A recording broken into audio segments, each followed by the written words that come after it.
We're back. Ooh. For once I'm peeking. Interesting. We're back one last... Let me fix that. I did restart my computer. Maybe it's changed all my sound settings. Good enough. We're back one final time here with Death Stranding. I've nearly... I don't do this. But I've nearly completed all of the achievements for it. But what we're back for is I missed a major quest. I actually have to turn the sound back up in the game. Using ziplines has driven me crazy, and I've been listening to other music as the game doesn't have music in it, as we know. Oh, let's just put it to 100%, not 110. So what I have for you today is the... Oh, let me... Blocking my red light. What I have for you today is the rare treat of me reading to you a bunch of logs that I've unlocked. Also, the series of quests that need to get done are Half-Life and Portal related, so that might be a little bit interesting. I was tracking down the final 15 memory chips. A lot of these are inane, banal, you know, just random figurines.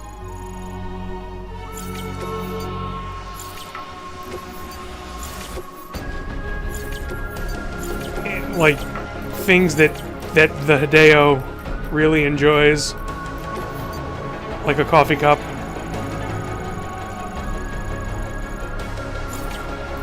Or more like sets of music and movies. Godzilla, The Walk, Stand By Me. Yeah, so most of that's not anything.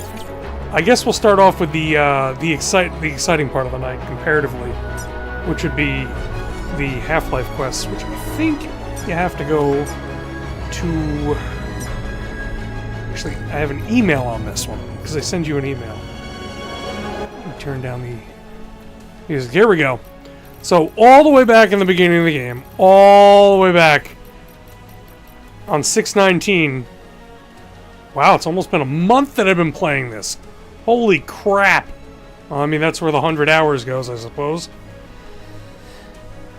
Test order, Gamma, I want you to look for some lost cargo. And I had no idea what this was. It was like, you know the river north of the distribution center west of Capital Knot City? We looked for this. He mentions that we're looking for a cube. I could not find it. I found out that you have to do some kind of weird finagling by going into the shelter and out of the shelter and into the shelter and out of the shelter to get it to pop up. It popped up for me. I did the quest. Fantastic. So, we just unlocked 2 other ones. 2 more. You gotta find my cube.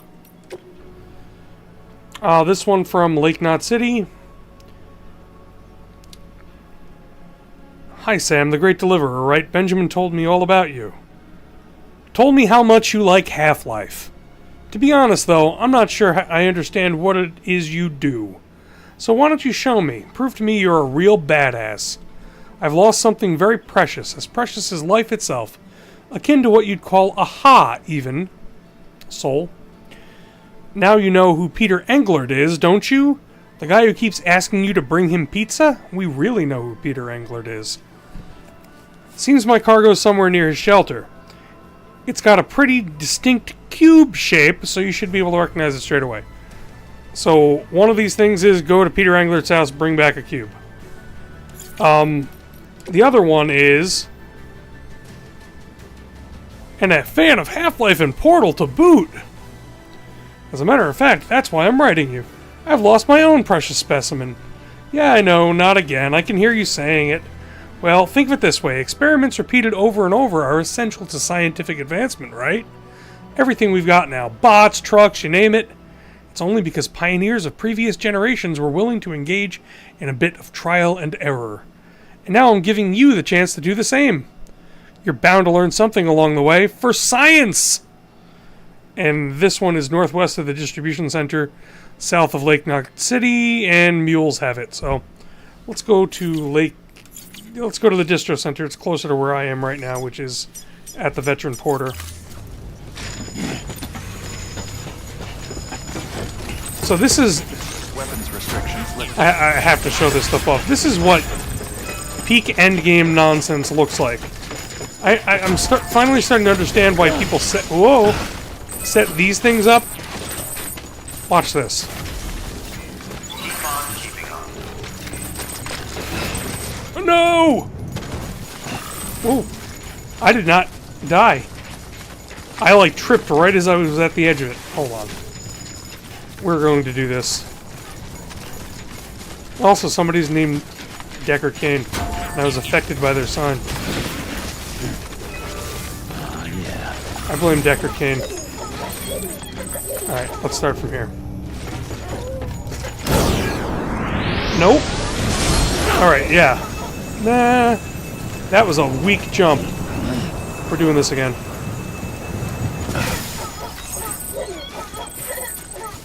Why am I falling over?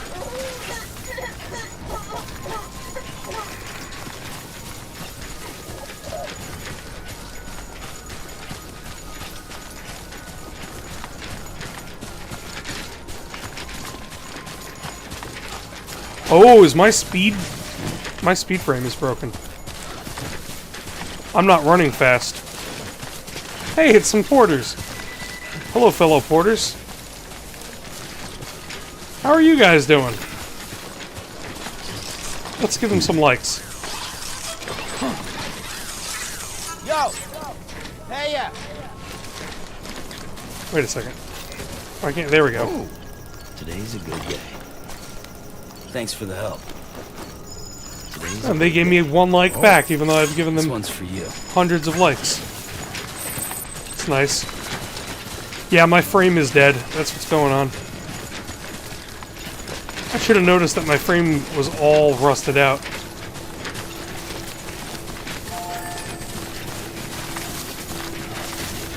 I gotta replace the frame, at the very least. It's also why I'm not draining hardly any battery. Scanning bridges ID.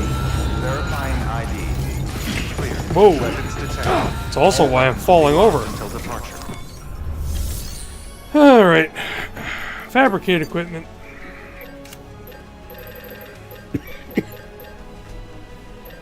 Speed skeleton. Equip active skeleton. Perfect. Being able to be totally golded out is awesome. Weapons restrictions lifted. Only they let you unlock this earlier in the game. Here we go. Extreme! Look at this! I'm gonna get nearly to the Timefall farm. We came from all the way back over there. Oh, it's so awesome. Now I understand why there's jump ramps. Also, just running across the regular, normal ground. Watch this. Humongous air with the jumps. It's all about button inputs and how long you hold the button. Running bridges on verifying ID. Clear. Weapons detected. All weapons will be locked until departure. All clear. Welcome, Sam Porter Bridges. I don't know if my... Oh. I assume we're gonna have to fight BTs and porters and stuff. I should put some of this stuff away, though. I got a bunch of crap on my back. I want a floating carrier. That one's not too broken. Huh. Oh, destroyed. Yeah, you can go right into the private locker. I don't need that. I'll keep it on me. It's nothing I don't want to have. Reoptimize. And then I'm going to upgrade several of my things, so we'll take 4. Ooh, it's probably too much. Take 3 and 3. Throw those on the carrier. Perfect. What I'm doing is I'm repairing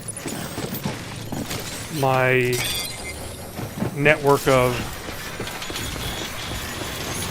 zip lines. Yeah, definitely got ups. If this is what they did in Death Stranding 1, I really cannot wait to see what Death Stranding 2 does with some of this movement tech. The movement abilities of Sam in the end of this game are obscene. Alright, so this thing is broken, isn't it? No, it still works. No, it does not work. Unusable due to wear and tear.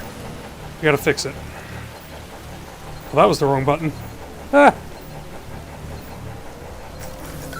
There we go.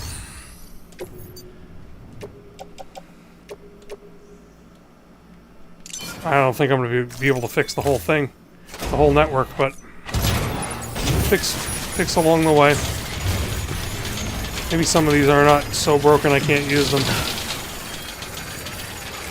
This one is. Looks like it's all rust.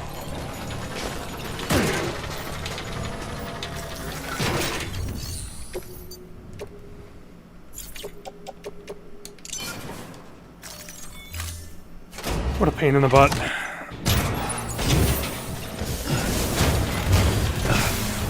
That one looks like it's less bad than the one that we just were at. I hope. Oh, never mind. It did look like it was less bad before we got close. Oh yeah, I'm not going to be able to use any of these, am I? Well, this was the wrong way to go if I wanted to get back. Oh! Okay, stop.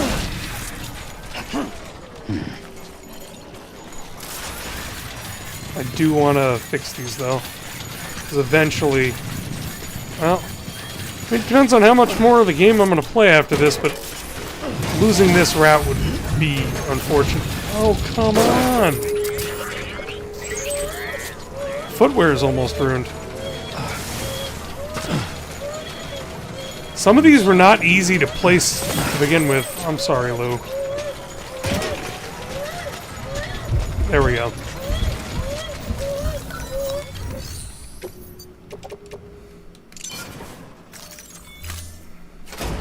The never-ending maintenance that continuing to play this game must be. I mean, eventually I'll stop playing this game, and all of these structures will just crumble to dust, I'm assuming.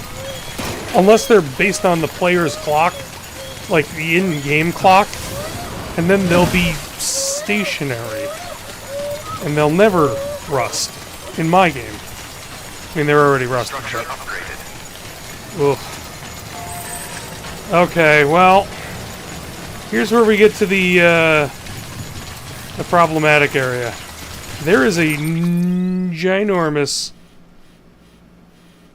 gulf. Where are we?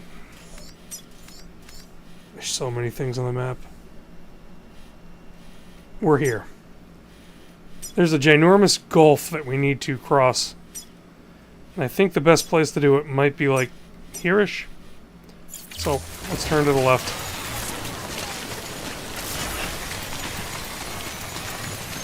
I'm running out of battery already. Oh, this is a BT area as well. Of course it is. I noticed that there was a generator. That's my generator! Huh. How fun. I don't even remember putting that there. There it is.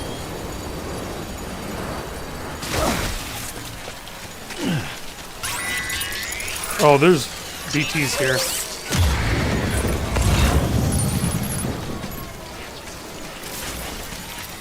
Okay. So my generator is totally shot. Wonderful. What we'll do is we'll just... Normally, it's a waste of chiral crystals to do this. But I want this thing functional so I can have batteries.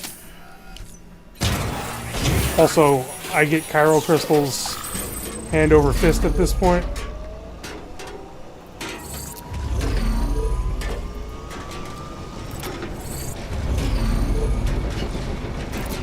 Bear with me. There we go. Let's see if we can... Oh, whoa, whoa, whoa! Oh, isn't that funny? It got disconnected. Alright. Let's see if we can make... Ah! A kind soul has put a ramp here. Oh! Oh! It's one of the 15 remaining chips that I need. I won't have to come back here to get this one. I'm definitely not going to get all the chips tonight. Though they are kind of clustered only in this one area. I do have a map of the chips. I just passed a couple of them. I'm not going back. I want to do the Half-Life stuff first. So there's a bridge here, and then there's a ramp there. Let's use the ramp. There's also a chiral bridge to nowhere. That's interesting. Alright, let's hope for an extreme takeoff. Extreme! Oh my god. I love that.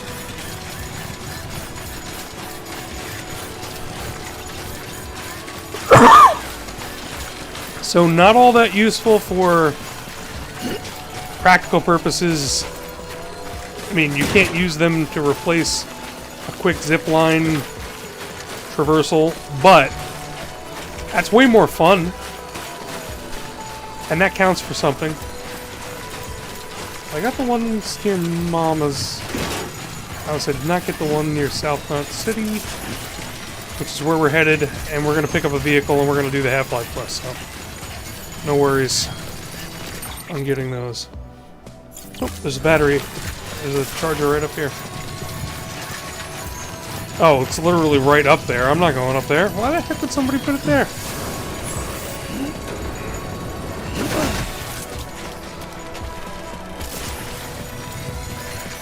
Yeah, so I was planning to take my zipline network back over here. That would have been like 3-4 minutes to get here. This is a little bit longer of a trip. There's my rusting out zipline network. I guess I left it for too long. I was busy in the mountain region.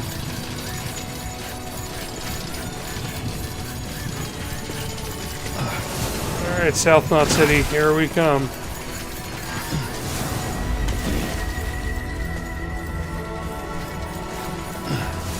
Oh yeah, all of this crap's rusted. Bridges ID. Weapons restrictions lifted. My boots are dead. I gotta change out the boots.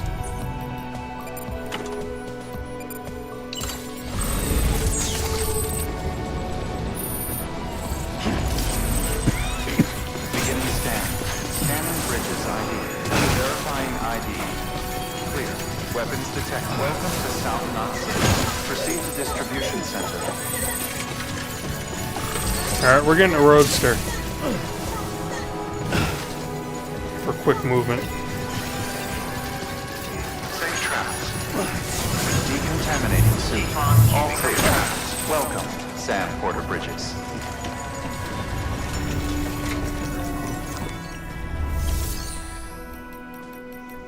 Got one in the garage already. Got somebody else's roadster. No, I'm gonna make one. Fabricate. I was losing my mind trying to get the achievement for fabricating everything. I think I was doing it in this place. And when I was doing it, it wasn't counting. Because I didn't have all of the things. There are some from this Half-Life quest that I didn't even know existed. Well, long story short, I just kept making the cars over and over and over and over again. And I overfilled garages and had to go to different places. It would have been funny if it was funny, but it wasn't funny. It was very annoying.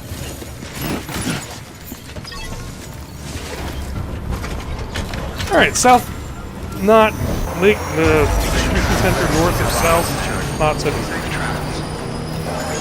On our way. Have a pleasant journey. Weapons restriction rest is advised. Roadster is so good. Where there are roads. But where we're going, we don't need roads. Or eyes to see. For and out for sandmill.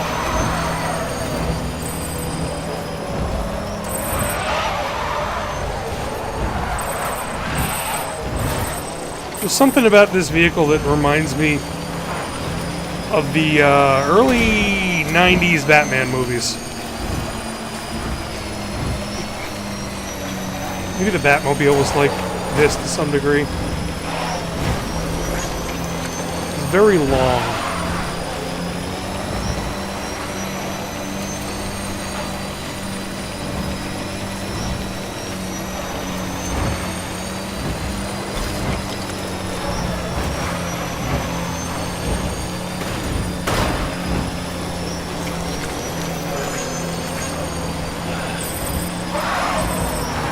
Oh, oh! I overcorrected that a little bit.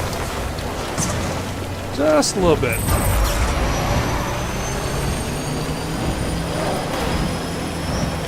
Alright, so.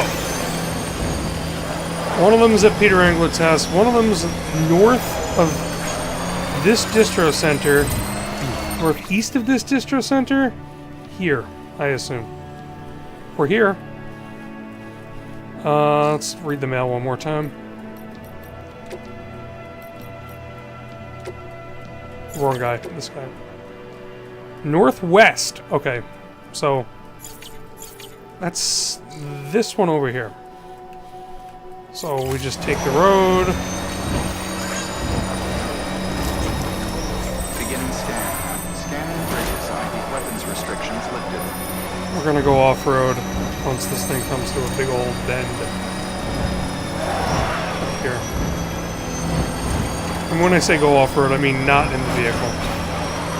There's no sense driving the vehicle over there. Just stop the vehicle here.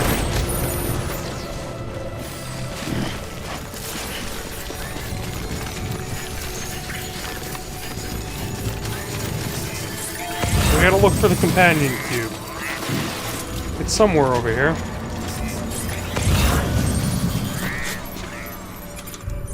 And while we're at it, we're gonna try to stealth our way through here.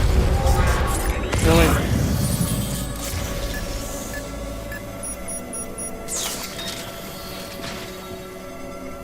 Alright, there's that guy. He hasn't seen me.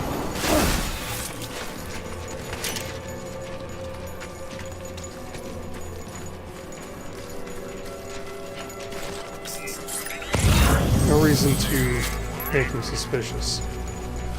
Let's just sneak up behind him. And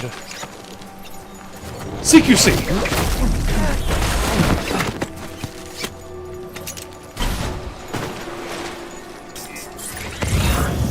I put the game on very hard mode because I probably should have had it on very hard mode for a very long time.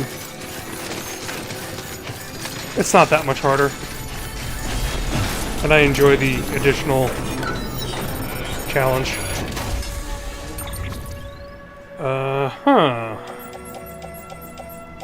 Just looking to see if... Nope, the companion cube is not in there.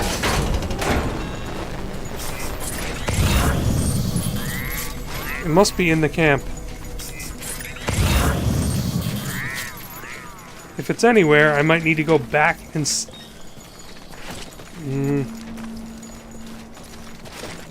Oh, companion cube, Thomas. Distribution. Center south of Lake Knot City. That's what we're looking for. Alright, hold on. Let's get in there.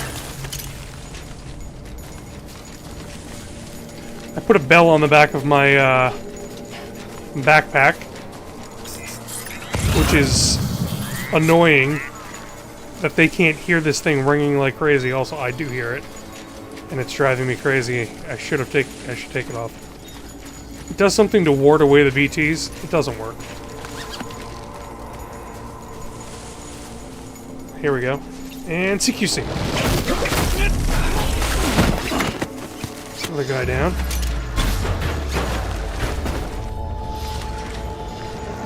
Did they see me? They saw me. I think they saw me.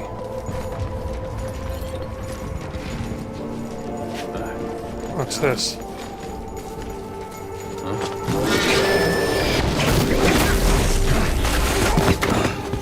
One of them saw me.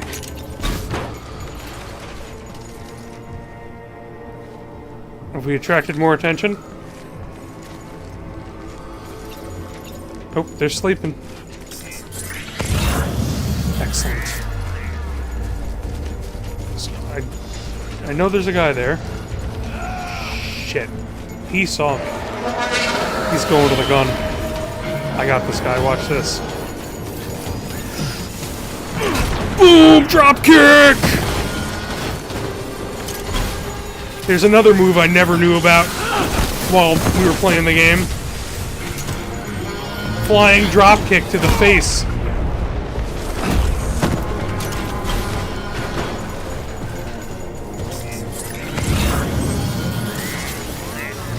You can also do a flying tackle as well, like this. Gotta dodge these bullets. I missed! Ha! Oh, I missed. Oh, please stop shooting me in the face.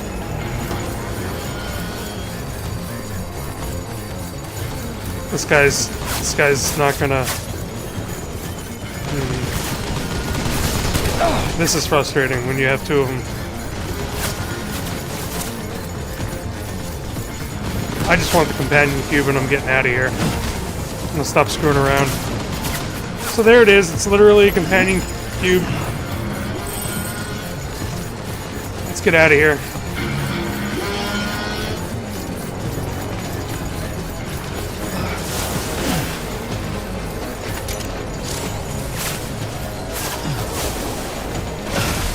I noticed that my batteries are starting to run down.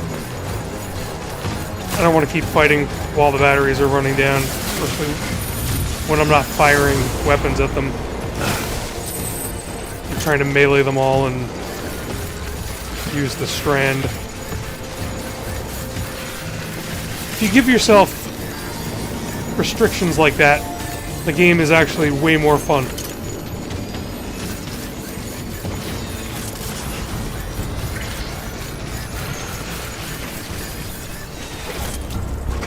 At this point, with the Higgs, what do they call them? Not the riot gun, that's the shotgun. Non-lethal assault rifle thing? There isn't that much challenge. I mean, they can still take me down, but... Alright, let's bring this companion cube back. Beginning scan. Scanning bridges ID. Verifying ID. Decontaminating system. All clear. Welcome, Sam Porter Bridges.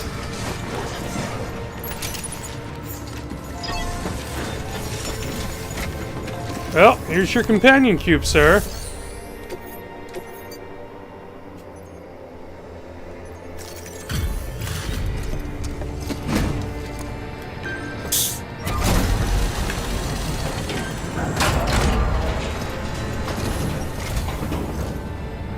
Everything all right, Zach? I gotta hand it to you. Not many guys out there who can do what you do. It's true.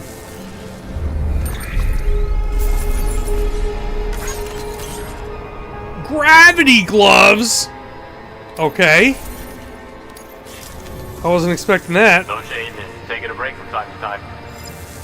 Oh, we gotta find out what the gravity gloves do. Is it like the gravity gun? Fabricate gravity gloves. What's the description of it? Oh, here we go. Now, allow you to manipulate gravity in order to pick up nearby cargo or pull it towards you. That's so good! It seems that these are powered by technology that's not of this world. I mean, that might not be better for fighting than the gloves that I currently have. Oh, my power gloves were destroyed anyway. Huh. Well, why was all of my crap destroyed? I don't know what I was doing. I should likely replace the power gloves some point, but gravity gloves, you gotta try these out. Oh, let me throw down a sticky gun, and then let me summon the sticky gun to my hand. Oh!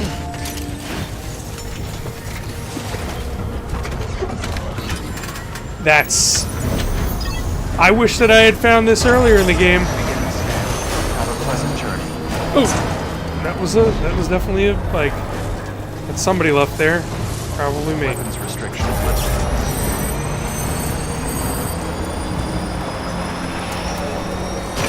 Alright, to Peter Englert's... Oh, we got another email. Or another Half-Life quest. Let's do the Peter Englert delivery first. Your family's watching.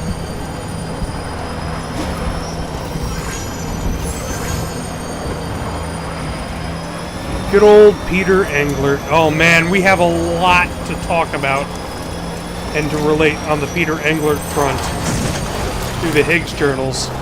There's like 20-some Higgs journals that I've unlocked.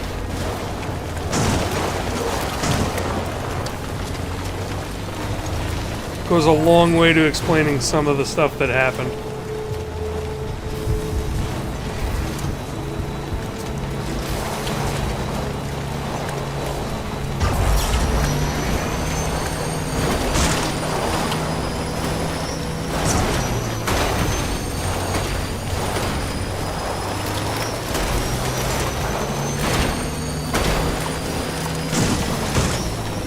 Oh, really? Did I just do this? Okay. I sure did. Okay. This car is not getting out of this hole, is it? Nope. It's just perfectly wedged in there. Alright, whatever. Oh, I never charged up my batteries. Is there a battery machine near Mr. Englert? There is. Over here, too.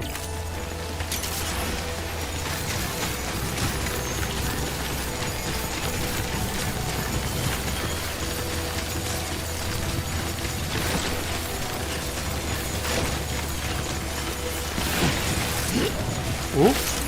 Yeah. Chiral crystals. 3 chiral crystals. I built all the structures and upgraded them to level 3 and used so many chiral crystals and already have 9,000 chiral crystals back.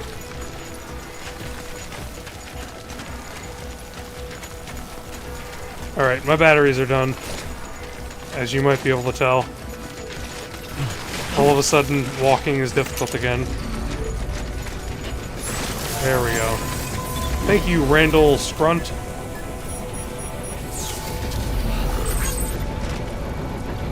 Alright, come on, Sam. Get moving. No rest for the wicked. Scanning bridges ID. Oh, found the companion cube. Weapons detected. All weapons Got it. locked until departure. All clear. Welcome. weapons restrictions lifted.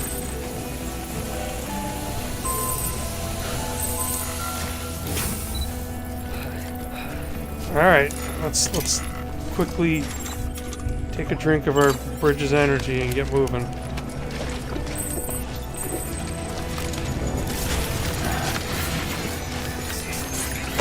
Beginning scan. Weapons restrictions lifted.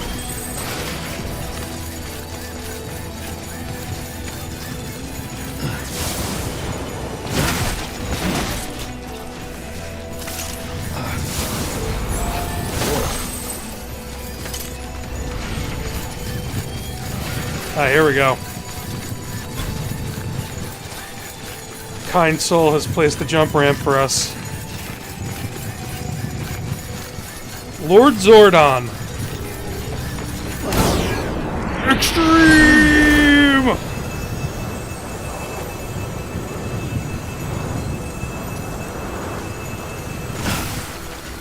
The thruster is definitely one of the best things. The stabilizer level 3 is one of the best things that you unlock. But the problem is it takes up most of the backpack accessory slots. So with it being the coolest thing, it's kind of mandatory. I should build that into my suit next time.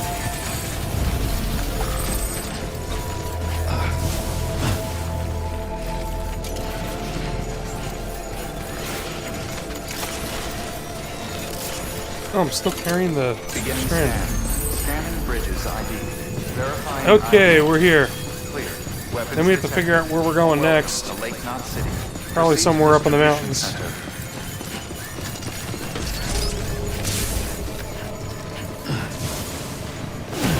And come on. Decontaminating suit. All clear. Welcome, Sam Porter Bridges.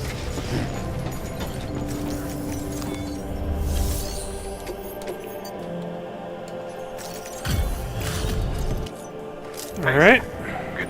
Guys like you make me proud. Thank done.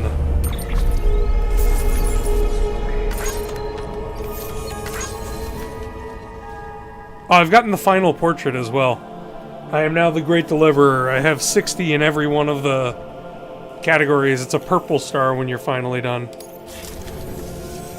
Oh, by the way, I prepped a little. You've prepped a little something for me. What are you giving me? Is this another Half-Life thing? It certainly is. Is that a valve for the back of my head? He's giving me a valve.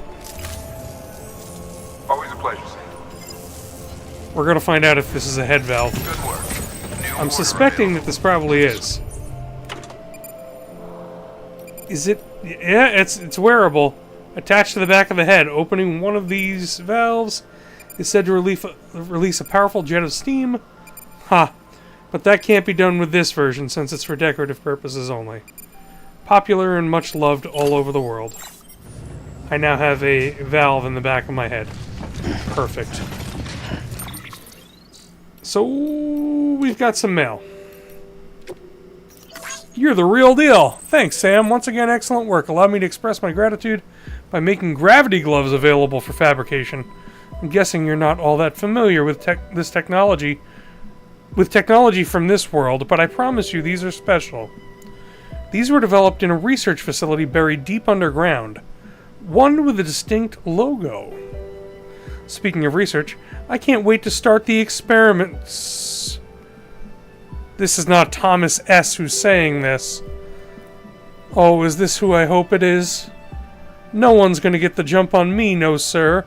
So I'll keep my briefing on the gloves simple.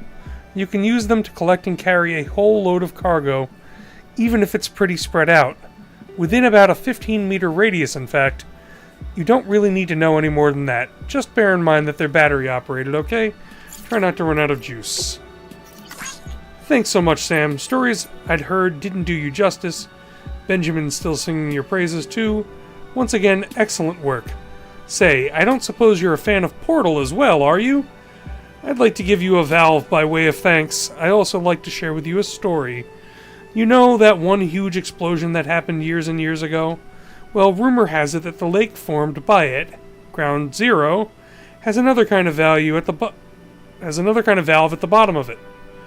I also heard the monsters called BTs are aliens that hail from another world, one that was linked to this one by way of that explosion.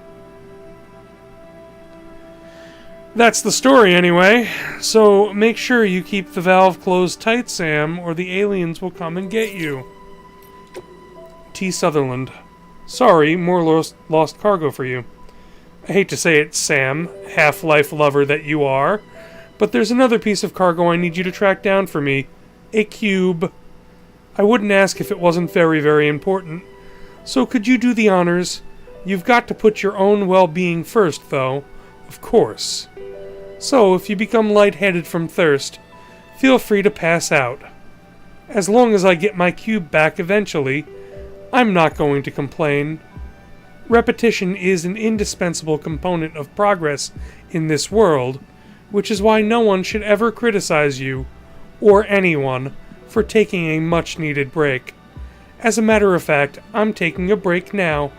Not that I have much choice in the matter. I'm not quite myself without the cube, you see. Anyway, back to business. To find the cube, make your way to the craftsman's shelter and then head west-northwest. You'll come across a ruined factory near the side of a highway. I know where that is. And the cube should be there. Once you find it, take it to the distribution center south of Lake Knot City. I'm counting on you, Sam. Counting on you to give me a new lease on life. I'm really thinking, I'm hoping that this goes the way that I want it to. I'm hoping that that might be our favorite AI. Much better than the AIs nowadays.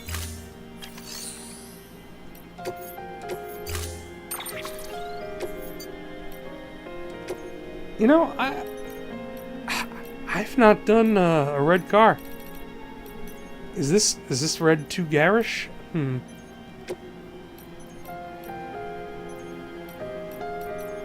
Maybe the Mars red. Yeah, let's go with the super red.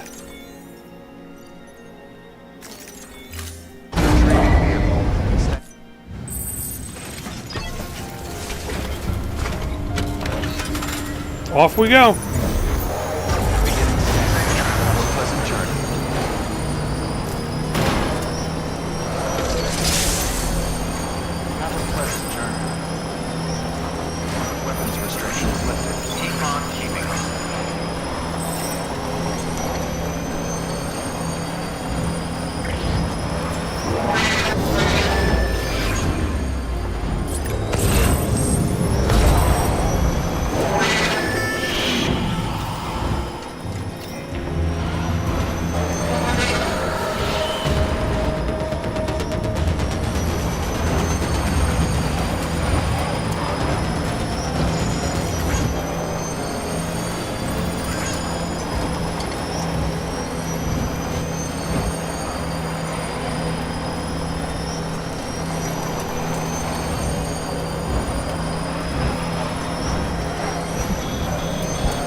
It's gonna rain. The hood just came up.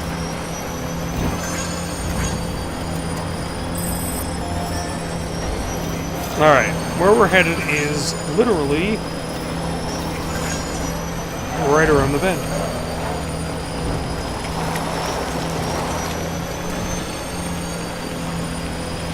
There's nothing much in this area except for an abandoned factory that you never have cause to go to.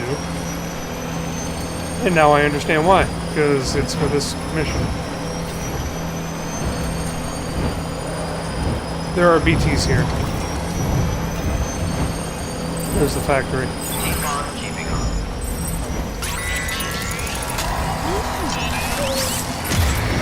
Yeah.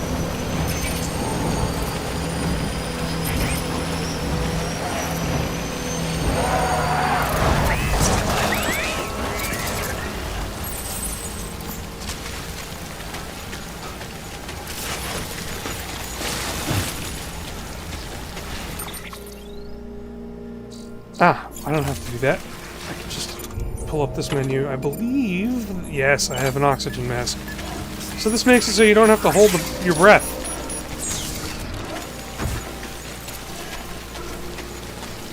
When you're near BTs. You still should be creeping as opposed to walking. But I'm not directly right next to one yet. Here we go.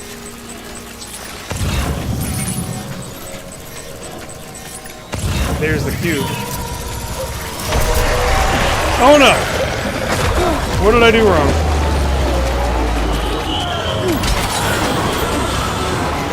Not great.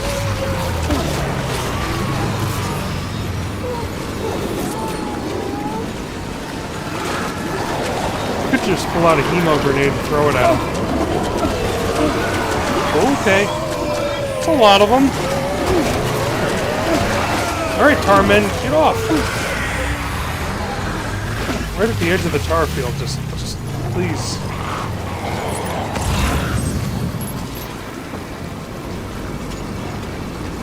Just walk a couple more steps away so you go away.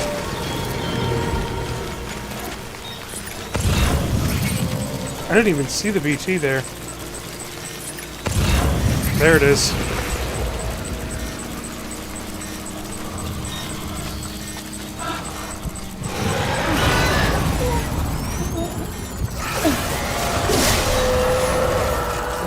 Beat you down.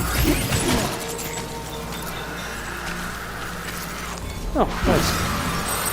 Pyro crystals.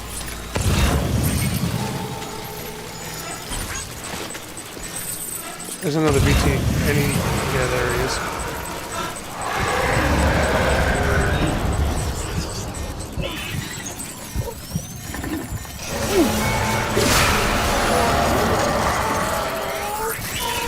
Pyro crystals. There's another one right here.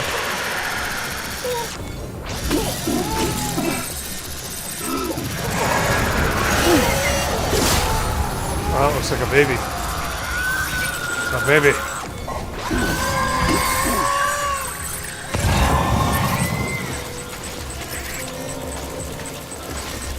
These BTs in my way. I'm getting to the companion cube.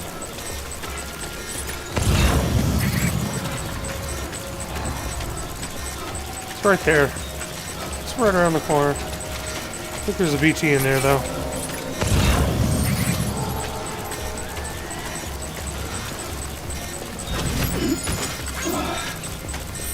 Well, the gravity glove made that easy. I didn't even need to get that close. Alright, back to the car.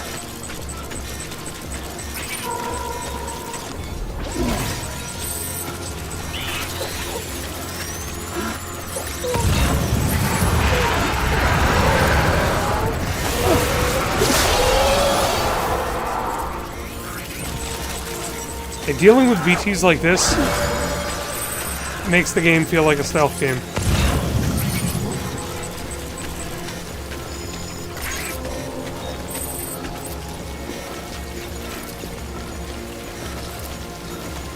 I can take the mask off now.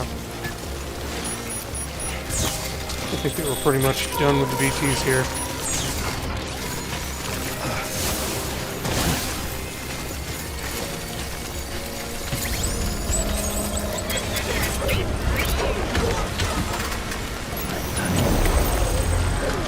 I don't know how many of these portal missions exist. Or, you know, Valve missions. That's probably a better way to call them.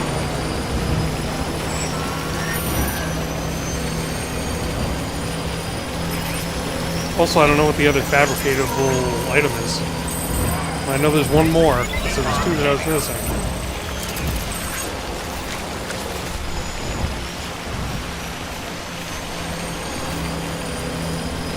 Right back to south of Lake Knot City.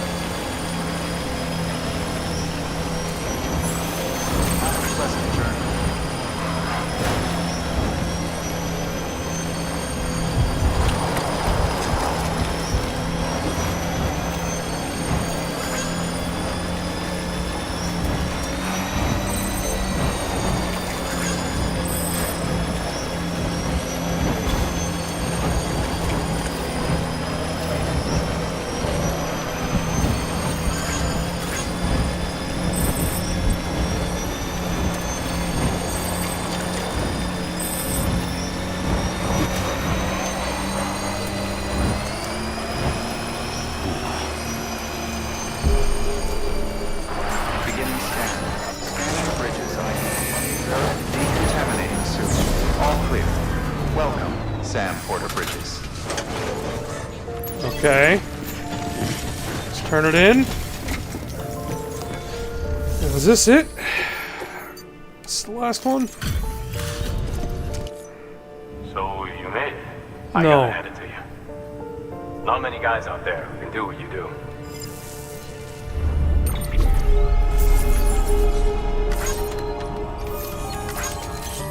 Ah, there's the last thing to fabricate. A truck. This truck better be awesome. Taking a break from time to time. Good work. For all the annoyance it was to get it. Let's fabricate it immediately. Oh, I can't.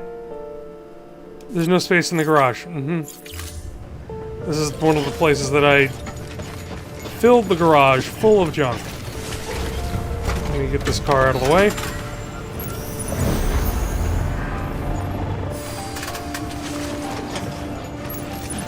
And then let me pull something out of the garage.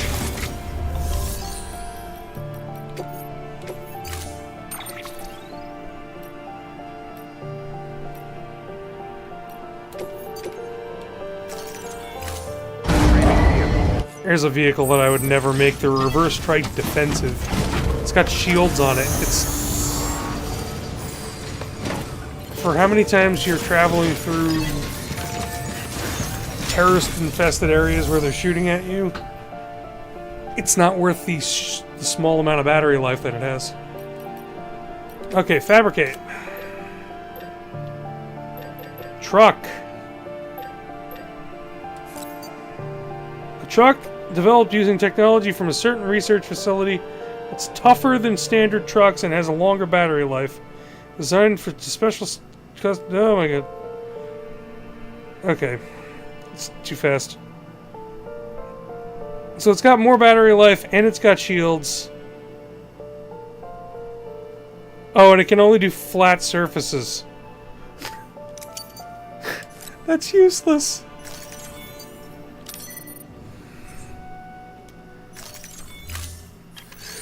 Alright, let's see this piece of... Oh, hold on. There it is. This piece of crap. There! Haha! Here's the Homo Faber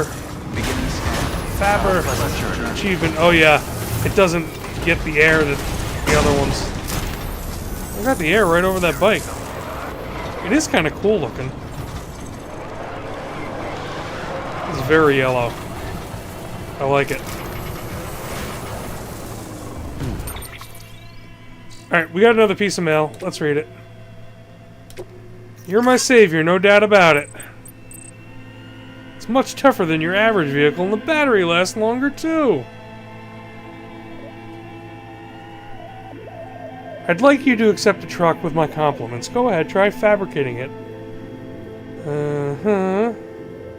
Oh, and if you're curious about my cube, well, my hope is that it'll help me open a door to another dimension. Fingers crossed.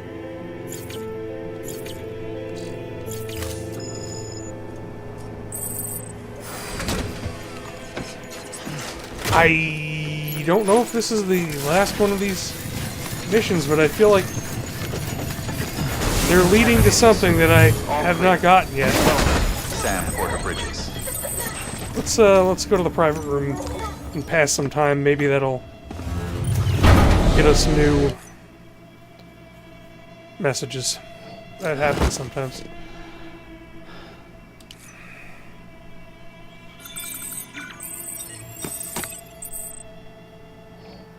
If we're gonna get new messages, here's where we find out. Yep. Paleontologist sent me a new message as well. Oh, they're the ones who sent me the one to look for the cube. Hello, Sam. This is you, yes? Sam, our precious companion. Forgive me, I shouldn't be so familiar. It's just that's what Benjamin and the others call you. Thanks to you, we're all connected now. And I heard you like Half-Life and Portal, too. Is that right? I'm afraid I have one last favor to ask, though.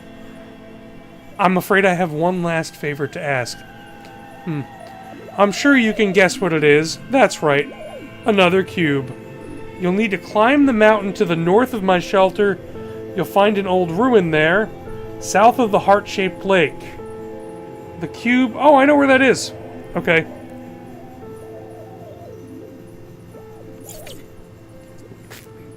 We'll be rewarded for our efforts. Yeah. Well, I could use a fragile jump, and I think that's what I'm going to do.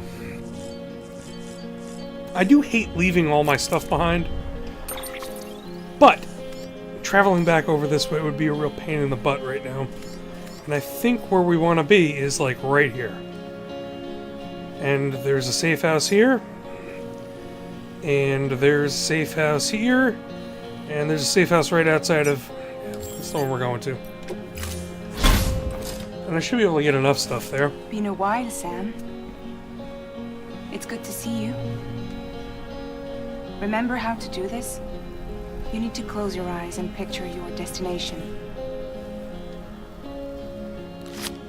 Too bad they couldn't give Sam this level of dooms, so that he could just teleport himself everywhere.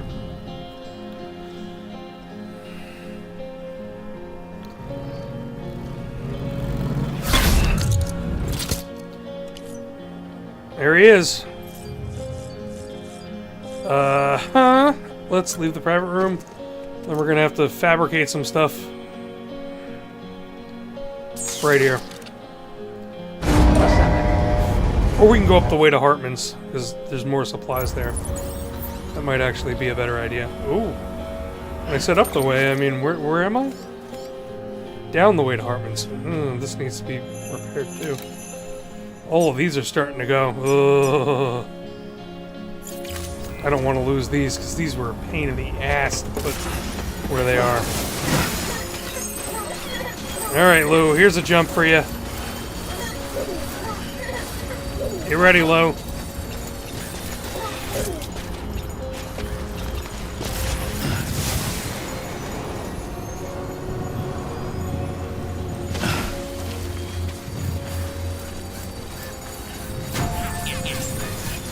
What's really fun is using... There's a couple of jump things here. Those are amazing to use. You jump right over the lake.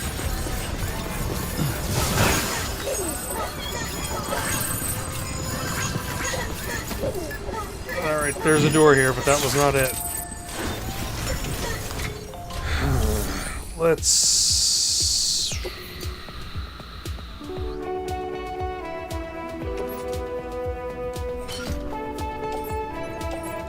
Wow.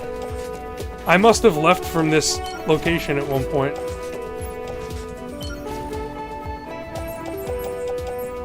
And I must have fabricated a lot of stuff here too.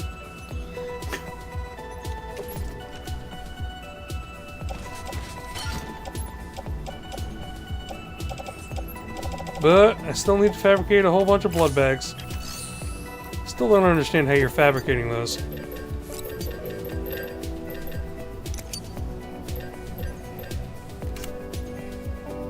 Let's give myself 2 new sets of boots.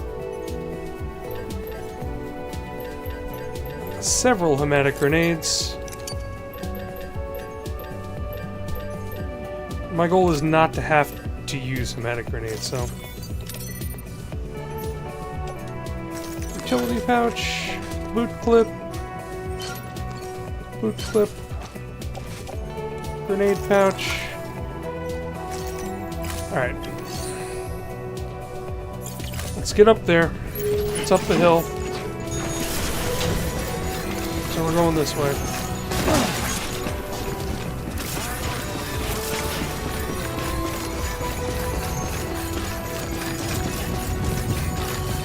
Weapons restrictions lifted.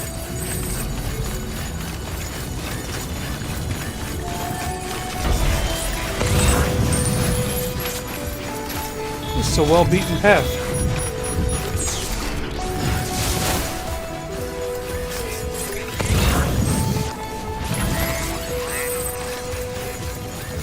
Ooh, cryptobiotes.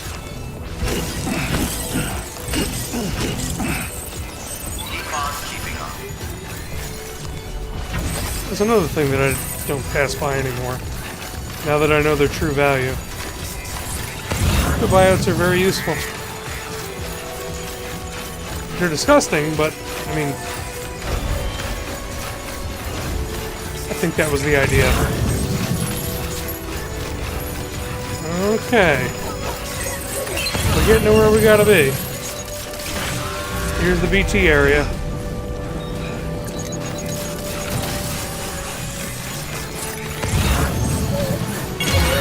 Uh-oh. Lou's BT detection has improved. Nice. This is the time that we need that.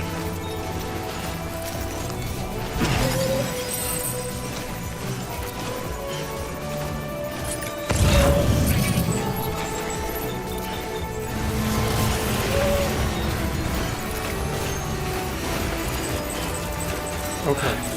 Where is the BT? Oh yeah, I see it now.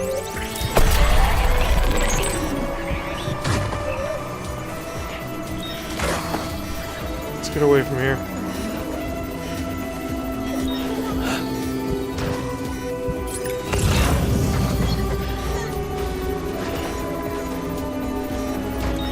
It should leave me alone eventually.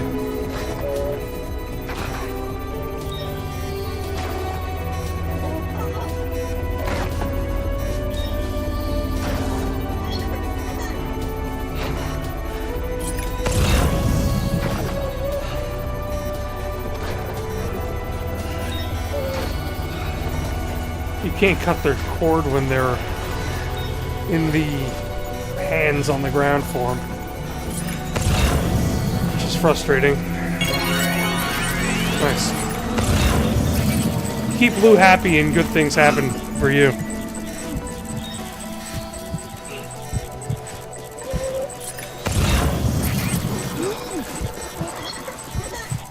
These are tiny little BTs.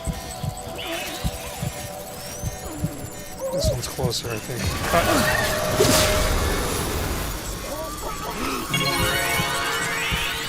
Let's get this one. No! Oh no!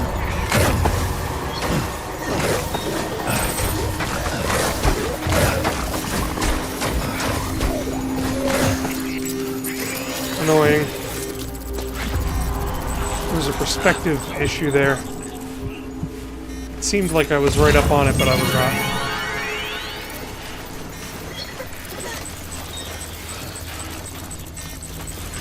Well, they put this Half-Life thing in an annoying area. I should have taken the all-terrain skeleton. This is partly my fault. I did it again. There's a rock there and it said climb and I hit the X button. Or the, you know, cut cord button. Too early.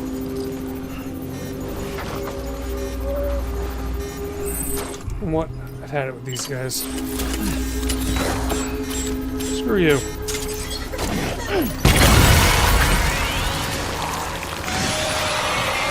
Well, that won't be a problem anymore. Shouldn't be.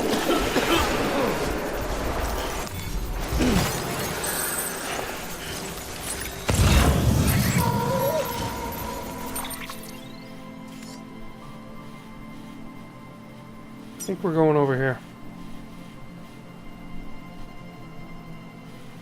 Or did I go out the wrong part of Hartman's lab? No, yeah, I think it's over here.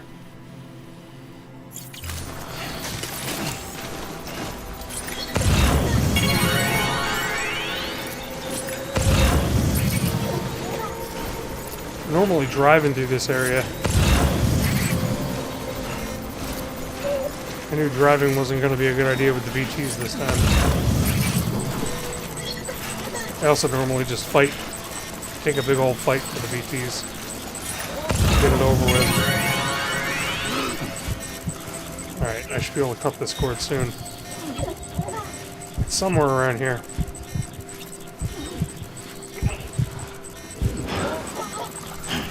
Gotta breathe.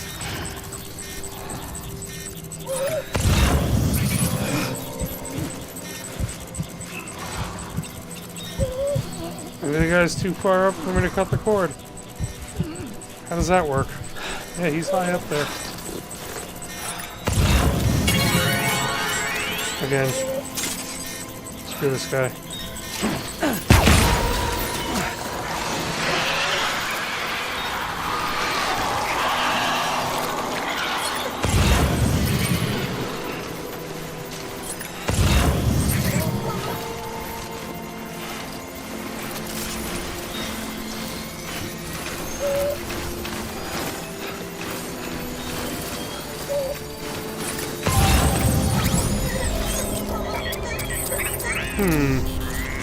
Maybe I went the wrong way.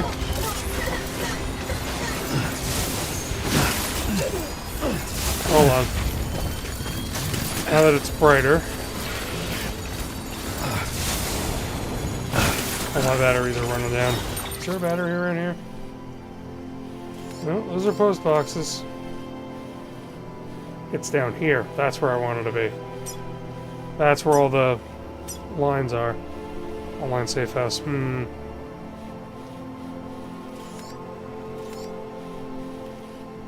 I don't want to run my batteries down.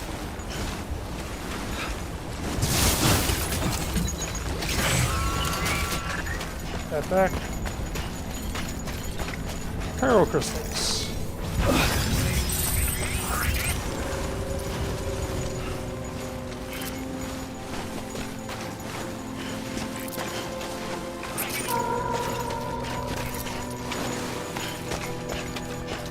Four pyro crystals.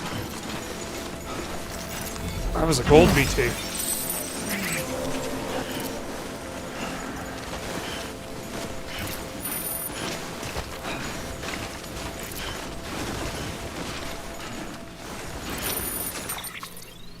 This is a different path than where I've gone before. Let's take the left path.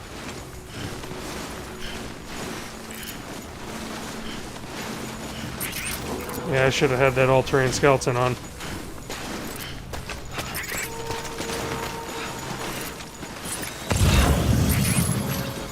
There's a BT around here somewhere.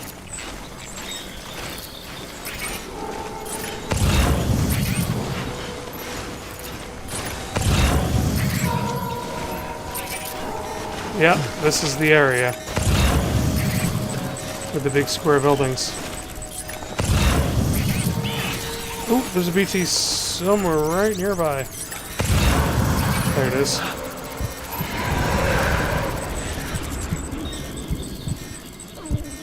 Almost there. Come on. Got it.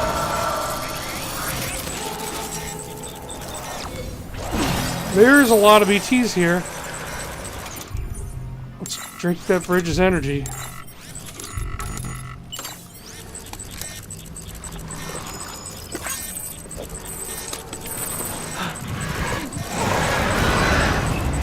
There's 3 of them. Should be anywhere. 1.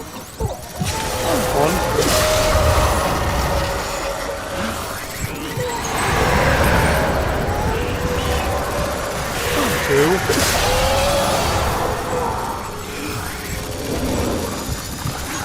a 3rd one. Okay. Should be it. Nope, there's another one right here. Nope, it went away. Did it? Nope, there's one right there.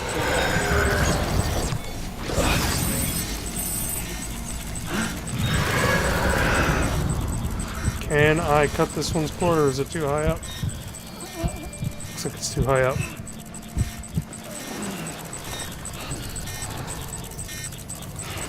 Alright, let's ping. Oh, I found the cube. There it is.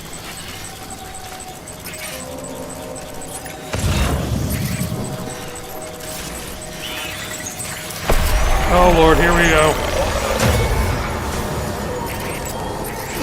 This was stupid. Why did I do this? Oh, that's a red one.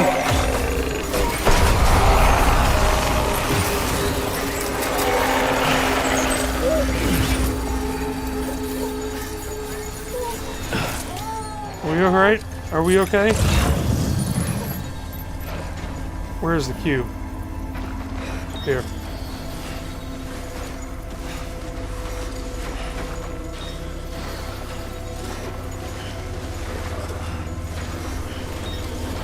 Well, that was scary.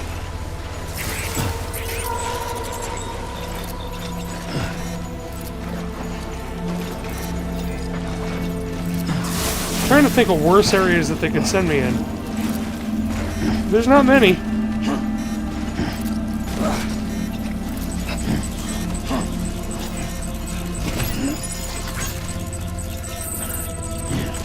Alright, there are zip lines around here.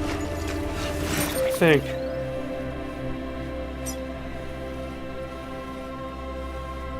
I'm actually right near the geologist. We drove through here once.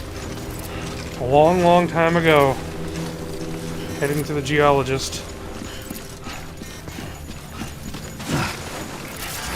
If I can get back on this path. Bye-bye, BTs. We'll just get to the geologist and zip to the paleontologist. Ooh!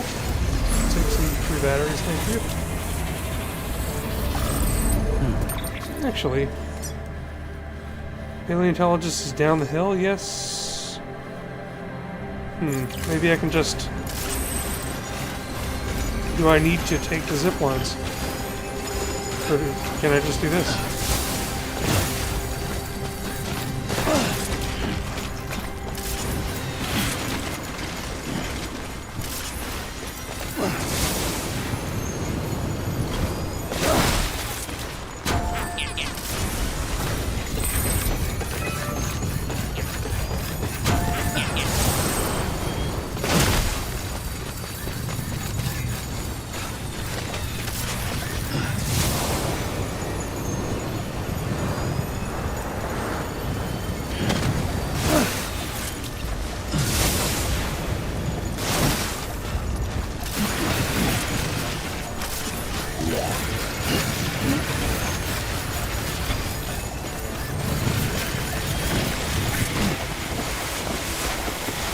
Oh man.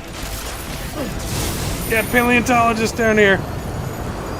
That was the very same cargo catapult that I used to send the nukes down to this guy. Oh, this was interesting. Oh, what did I just give him? I just gave him Good to see you safe. one of the guns that I had picked up. Okay.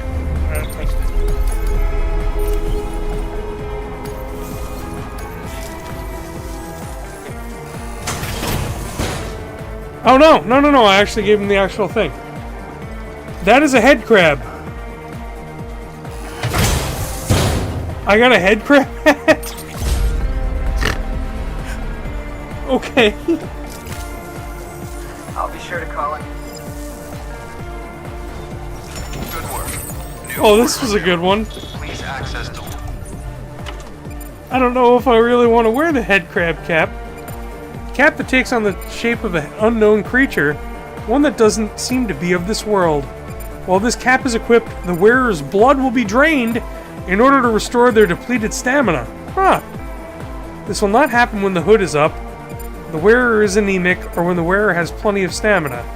Because this creature evolved during the, according to the rules of a different world, its color scheme cannot be customized.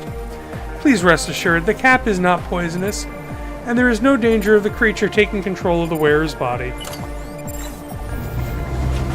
Alright, and it's snowing here, so I can't see the cap. I want to see the cap. Weapons restriction. There we go. Timefall shelter.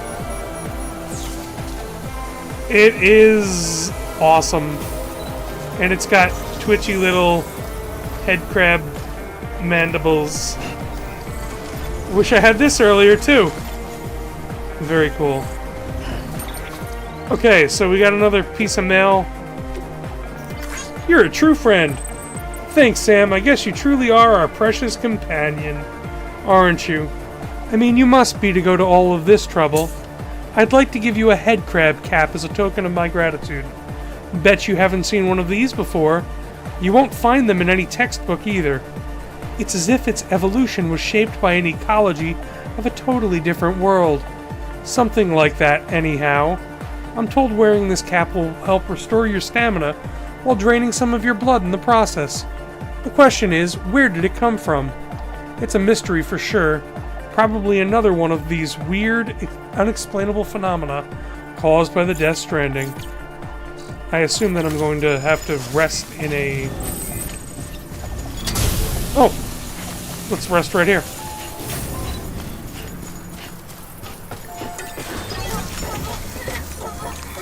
Your work is greatly appreciated, Sam. Well, this Half-Life thing took longer than I thought it would. That head crab cap is horrifying. I love it.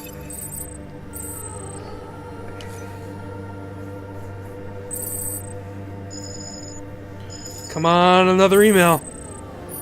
Come on, another email. Everything's broken. Yes, mail received from unknown. Thank you, Sam. And then, have you been getting some weird emails? Let's read that one first. Mail, have you been getting some weird emails? Hey Sam, thanks again for hooking us up to the network. My dreams come true at last, and it couldn't have happened without you. I need to ask you something. It's kind of weird, but bear with me, okay? Have you been getting emails from someone pretending to be me? I'm asking because I was doing some maintenance on the mail server and I found some messages from me to you that I swear I didn't write. It's not just me either. William Lake, Thomas Sutherland, the paleontologist. It seems you received orders from all of them, but no one remembers a thing. Those cube things you went and recovered? There's no record of them in any Bridges database. I've got no idea why anyone would have you fetch them. Also, I wiped the records, but you received an email from an unknown sender as well, right? About a 6th cube? Somewhere beyond the tar belt north of the ruined shopping mall in Middle Knot City? Oh! The place that got destroyed in the terrorist attack? Well, this is going to sound crazy, but according to the chiral analysis, this cube is the Ha of the person who's been sending you fake mails. It's a soul. I'm thinking we need to get rid of it, or else who the hell knows what'll happen. The mail said something about restarting the experiments, right? Plus, that Strider thing looks like some kind of weapon. I don't know what that is. We don't want one of those coming after us. After cross-referencing the cube's metadata, we found records of a similar item that was once flagged for disposal. Seems that it might be possible to send the cube to another world if we submerge it in the tar. In any event, it needs to be cremated, and these experiments need to be stopped. You're the only one who can do it, Sam. We're counting on you to find the last cube and get rid of it. Okay. I have become whole again, and it's all thanks to you and your love for Half-Life and Portal. Once there was an explosion that shattered and scattered me. But now I am one once more. The 5 cubes you recovered have been joined with my Ka. The experiments can now recommence. I am grateful for your assistance. Please allow me to thank you with a gift. It is a Strider. Perhaps it could be used to remove any awkward obstacles that prevent you from doing your job. It's still in development, but it should be finished soon. I can't wait to see you. See you soon, Sam. Ooh. This is exciting. Unknown is who's listed it as. So we have to go to the tar belt north. Yeah, up here. A place that I've never been. North of the, yeah, we're going there. Alright, Fragile. Let's get this going. Let's get moving. I'm gonna have to re-outfit myself. I don't know what I should be prepared to fight. I know that there's BTs there.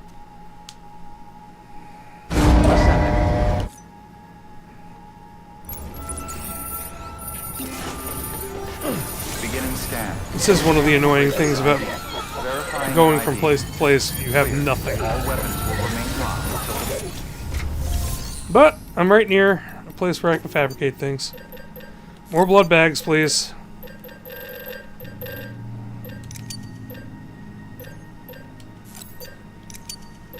Just trying to think what I'd need to cross some gaps. Or always bring some boots, because these bridges boots kind of suck and they wear out real fast. I'm gonna at least take 2 armor plates.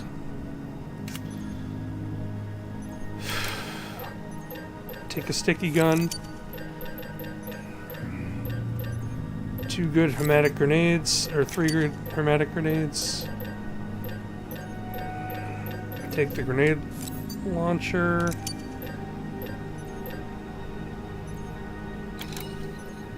Take a riot gun.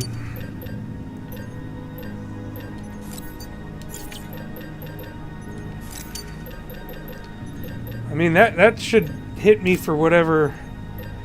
And a floating carrier.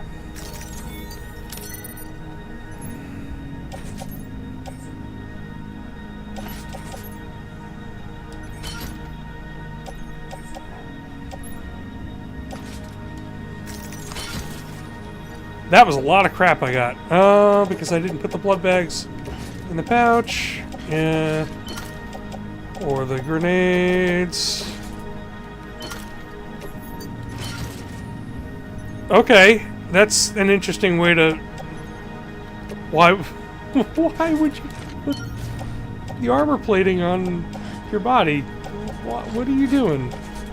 So you can't totally trust auto sort, but I mean, it did a pretty good job, I guess. Alright, let's head north. This is gonna be interesting. I wonder what they're gonna do to us up here.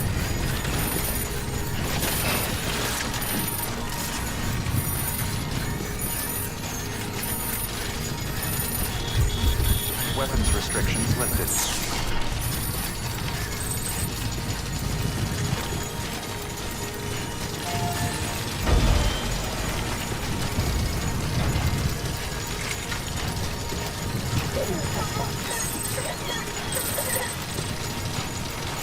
So the last time that I had to come up here was for the end of the Cyberpunk quests, which had me get into here, and there's a...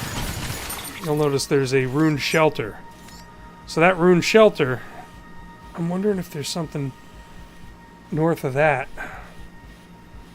That ruined shelter was totally surrounded by goons that I had to take out. This is BT's. I had a feeling it would be.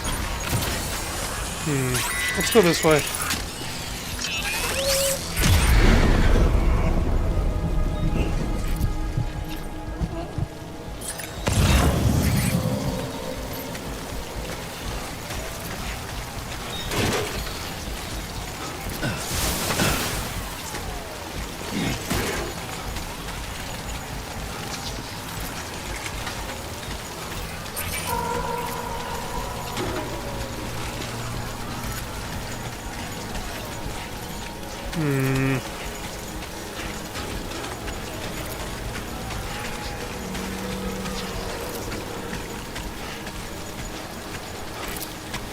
Can I get around this?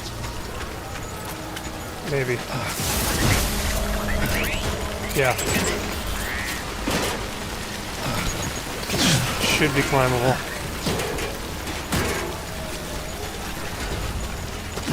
It might be advantageous to go at this from this direction. That's what I was thinking, because I normally come at it through the mall, like the shopping mall type place. But I bet you that's where all the BTs are congregating.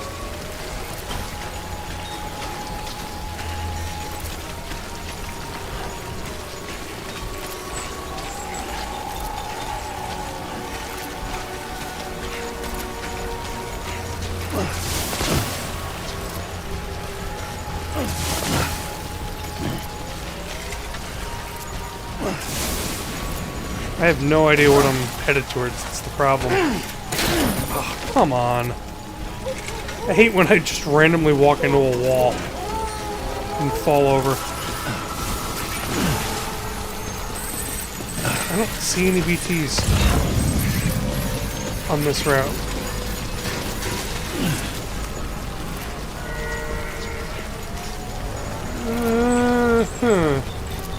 Yeah, maybe they literally mean through this N5 area, or K5, whatever this is. I think they do.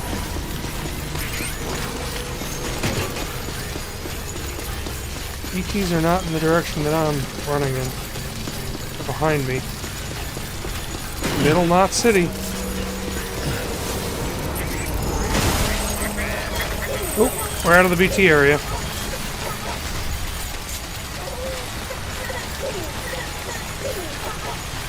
This is the tar belt north of this. Holy crap.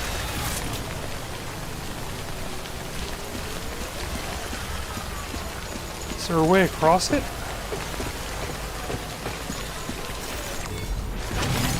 There we go.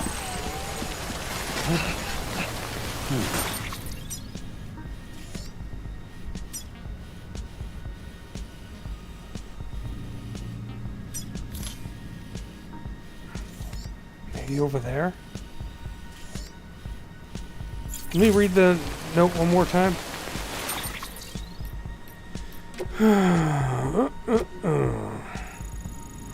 Beyond the tar belt, north of the Rune Shopping Mall in Middle Knot City.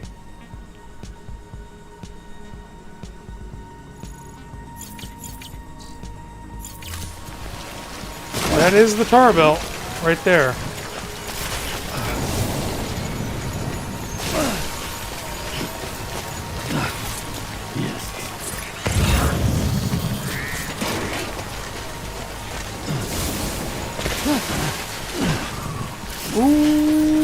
Ooh, almost fell down that.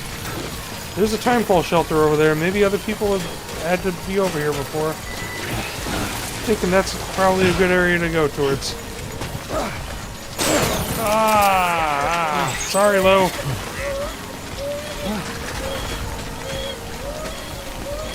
Ow.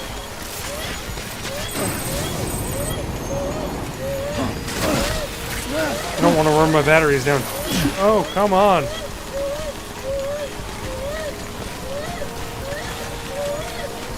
Blue, calm down. It's okay. We're gonna be alright.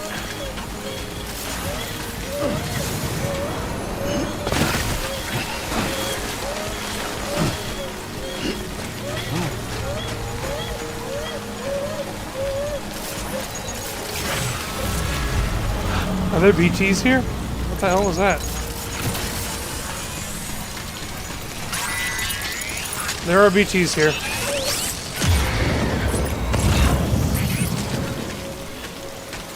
I don't see any. Oh, they're in the tar. Oh, there it is, the final companion cube. Found it. How am I gonna cross this?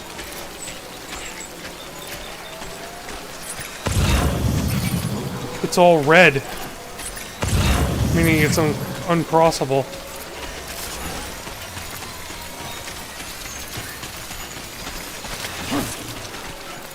There's gotta be a way. There has to be a way.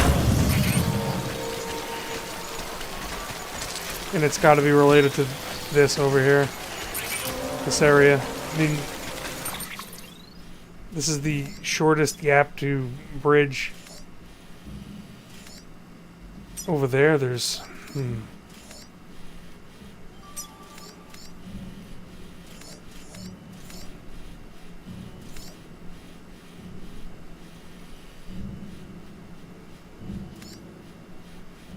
something back there. Where is that? What the heck is that? Looks like a building or something? I should go back and check what that is. Let me get this.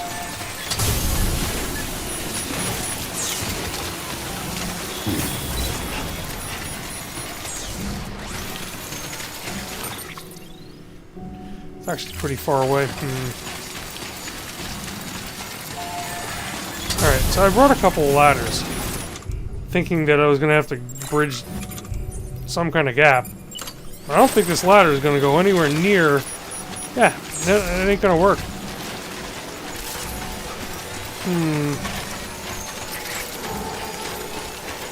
What? I mean, I could build a bridge, but I have to bring a PCC for that. That might be the deal. Well, we've come all the way here for nothing. It's to discover we have to go back and come here again. Could reload. Nope. I'm not proud.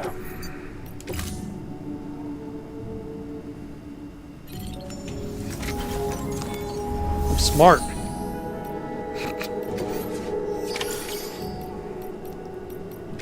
Time to fabricate some equipment. I don't know if you need the good PCC or the bridges are available here. Also, do I have any chiral bandwidth left for a bridge? Probably not. Well, I could always just demolish some of the crap that I have that's useless. Bring 2 of those, a couple of bridges boots, a couple of armor plates. I don't need them. I don't need the guns either, but I will take some grenades. And I don't need a floating carrier. I could use a vehicle, but I can't make one here. Carry the floating carrier. Oh, I should have brought... I know what I need. Load optimized.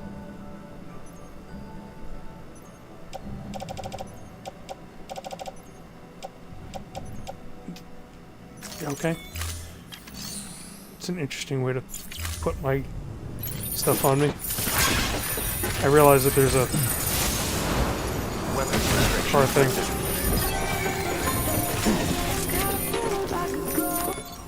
Oh, that's the music coming from this place. Well,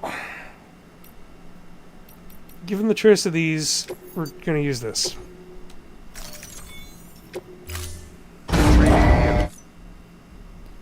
And if we're gonna have to build a bridge, then we need the metals that you need to build a bridge. It takes metals, if I recall. Verifying ID. Clear. Weapons detected. Nope. All weapons will be Can't even locked put until down... departure. All clear. Let's just get metals. Claim materials. Metals. Is it 400 or 600? I can't remember. Let's just take 2,000 metals altogether. Put them in the trike. Alright. Alright, we're going... No. Almost forgot. Gotta bring a couple ladders.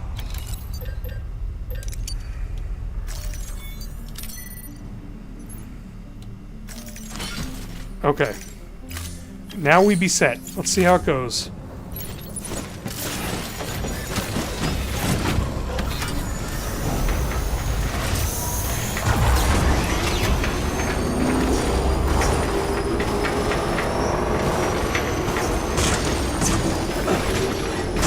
Weapons restrictions lifted. This is a ridiculous mission. If it actually wants you to build a bridge to get there. I don't think I've ever had a mission that wants me to build, except for when they're like tutorializing it. But I don't see any other way to get across that thing. Yeah, this is where we were with the floaty BTs.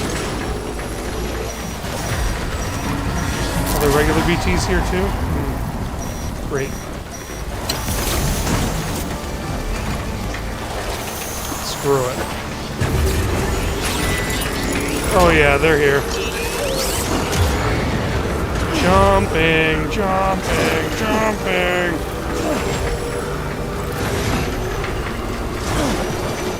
Oh, there's a jump ramp on the other side? Well, how good that's gonna do me.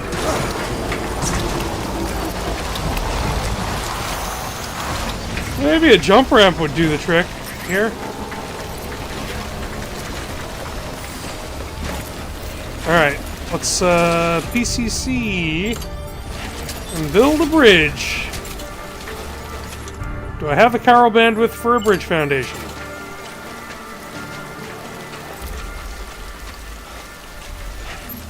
Yes, I do, but only barely. Unsuitable surface. Unsuitable surface. Obstacle detected. Is that other... There we go. Oops. Man, so finicky. I found the spot.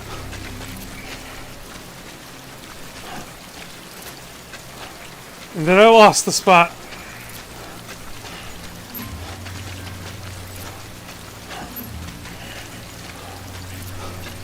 Ooh, ooh.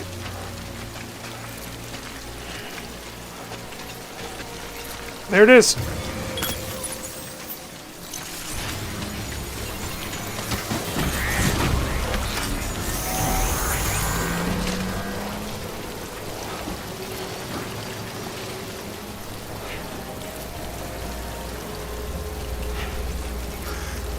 Well, I didn't think this was going to be a whole stream's worth of stuff. But at this point, we're getting there. Alright, let's build this bridge. 400? 800.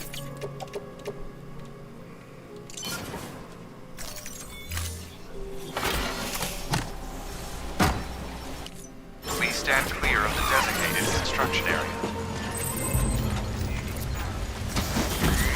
My trike's too close. Please stand clear of the designated construction area.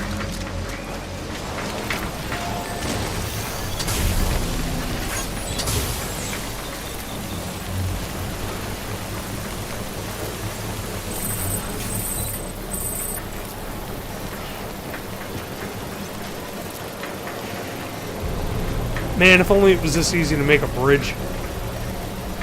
The bridge crews wouldn't be working on the throughway Construction complete.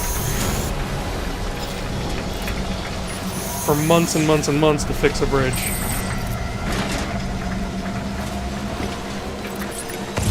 Alright, that cube was, yeah, up over there.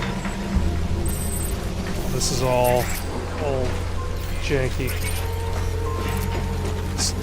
Let's go on foot. It appears that there are BTs here. Aha! If only I was smart enough to bring the gravity gun, or the... Oh, this is... special. There's a chiral bridge there. That's not going to help. Where is this BT? It's not far away from where I am. It's over there. Come on, Lou.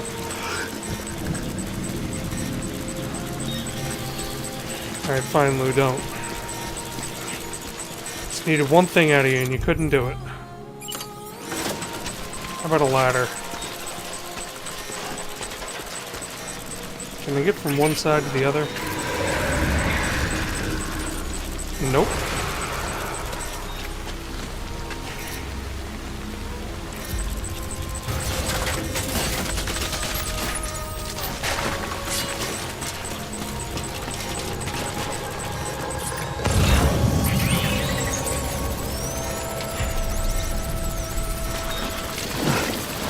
I don't want to be in this tar.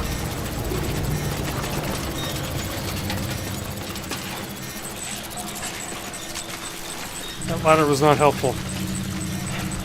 There's got to be a better spot to put it. I got a couple of ladders, so... How about here? What's an unsuitable surface? Man, this is annoying. Maybe if I had... Yeah, maybe this will be better. And this is not going to help on the way back. I got more ladders for the way back.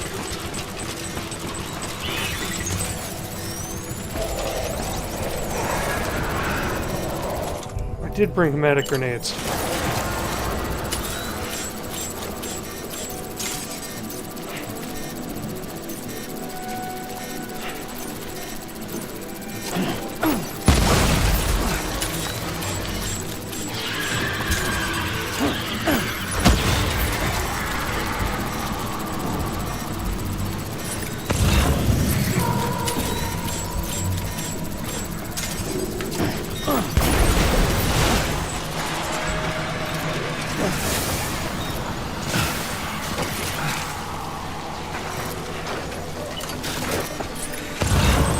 That red one's still there, and it ain't happy.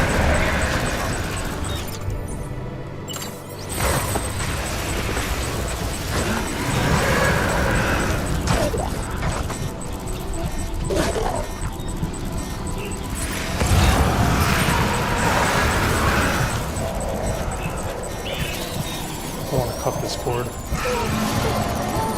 hope I can. Where is it? Where is it? Isn't it right here?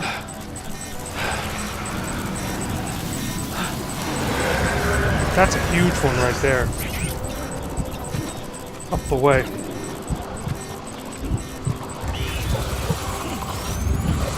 There.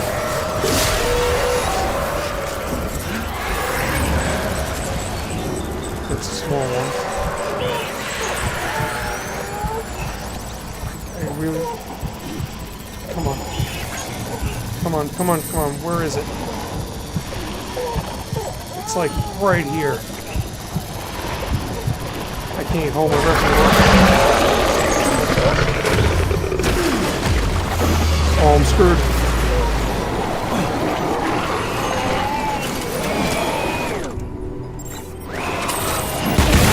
Yeah.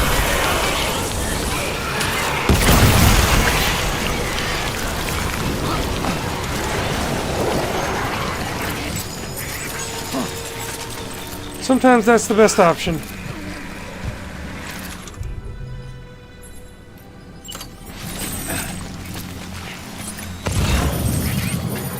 I'm wearing the sandalweed too. They can't detect you as well with the sandalweed on.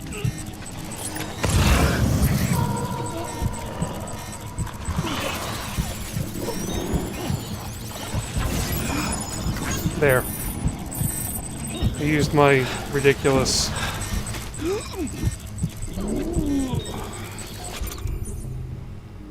Gotta put the boots back on. Okay, how to get back now? Well... What happened to the ladder I had there? Huh. Well, maybe I can ladder to over here. There we go. Ladder to ladder. I think I brought these ladders.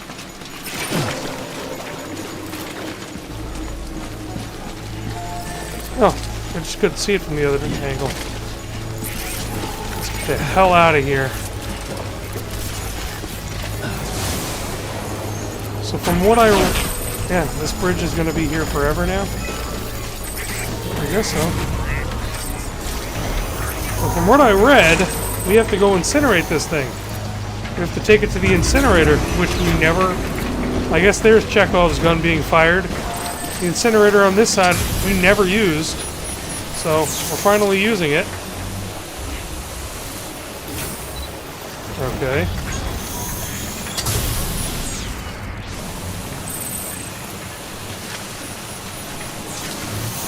Is this bike? Nope. Just go directly across this area.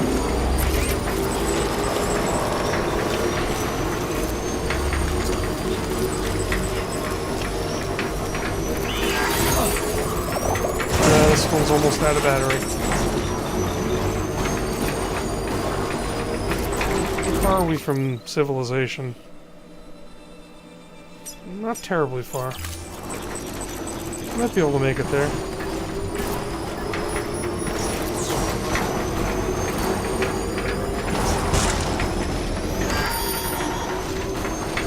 Oh yeah. Almost out of batteries. But not out of batteries, we made it. I don't really care about this particular machine.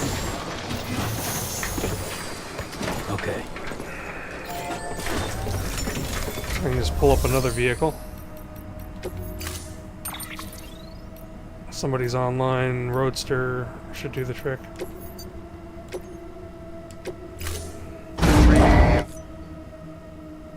And while I'm at it, I'll recycle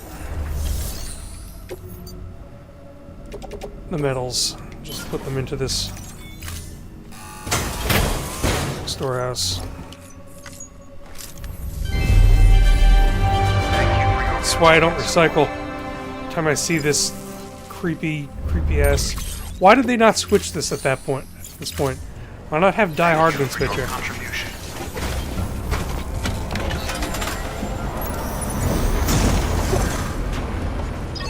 Okay, so this should be the final portal mission.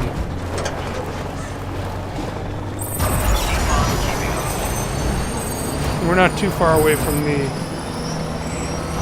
incinerator. The Chekhov's gun that never needed to be fired. I think it has to be in this location so that if you happen to kill somebody, you have a place to incinerate them. Because that's one of the things, if you don't incinerate them, they void out.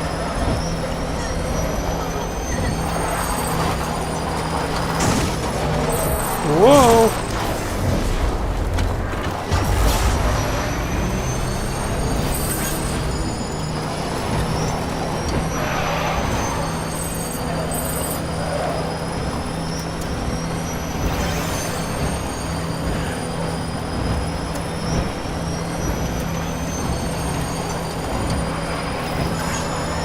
Okay, here we are.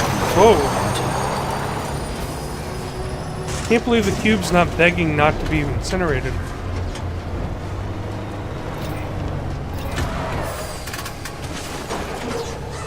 Please don't incinerate me. Let's look at the cube real quick. Does it have a description? This is the cube I need to restart the experiments. I've already got your reward prepared for you. You're going to love it, I promise.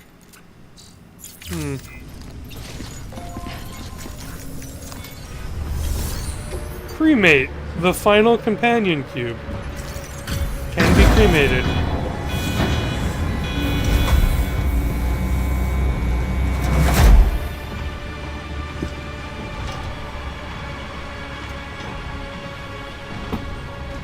Wow, it's almost sad.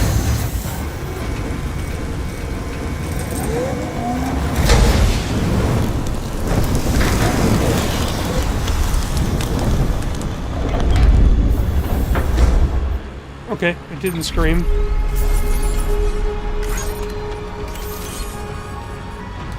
Ah, I got a Strider from Half-Life Alyx.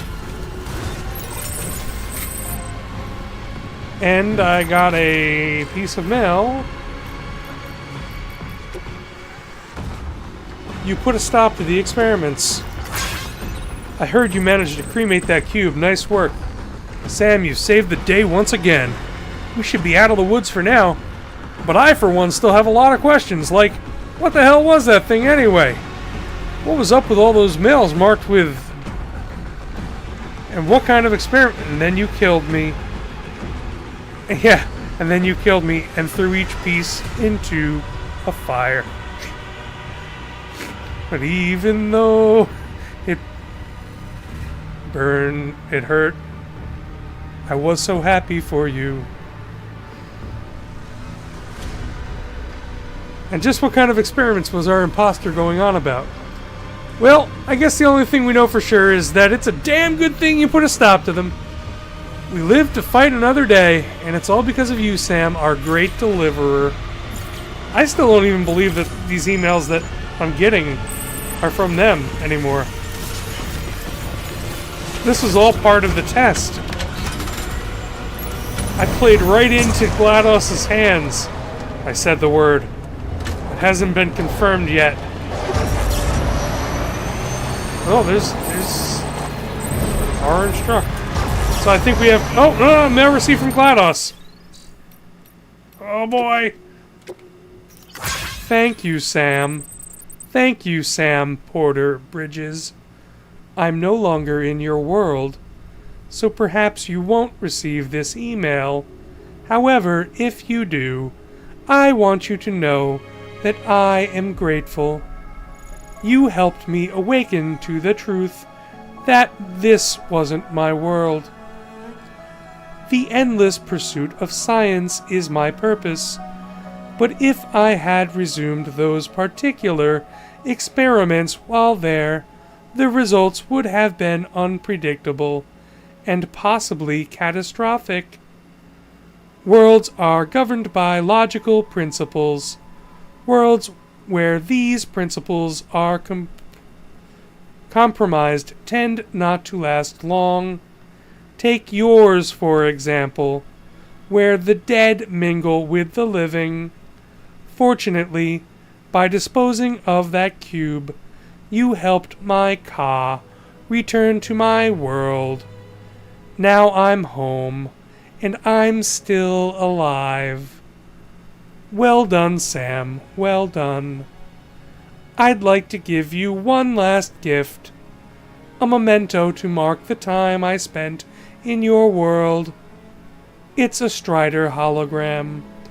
It might look rather frightening, but please look on it as a digital reminder of my existence.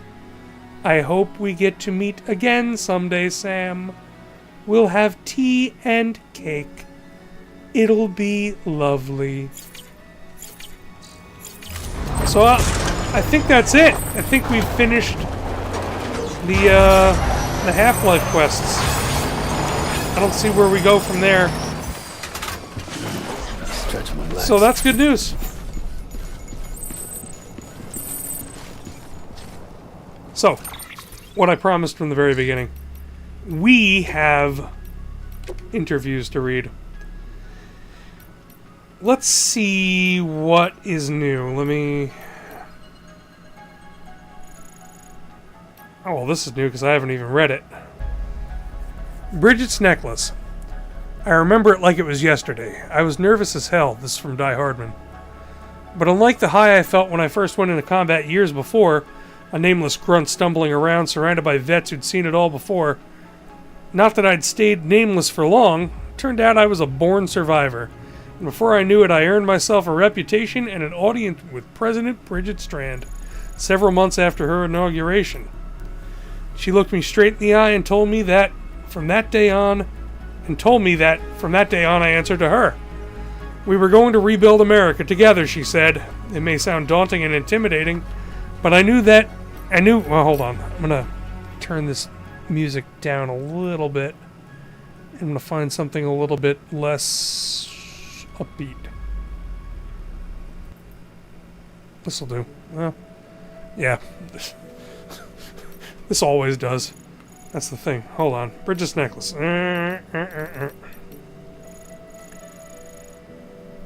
After she said her piece, she smiled and took a step closer to me. Her necklace, a simple Y-shaped thing, caught the light, and for an instant I saw something impossible. The necklace was glowing, radiant, spreading across her body, chest to abdomen, like something was being drawn out of her. Like something that was being drawn out of her ha, I thought at the time, though I couldn't tell you why. Every time I saw her with that necklace, I remembered the light. It was much later that Bridget told me about her daughter, Amelie, and how it had been a virgin birth.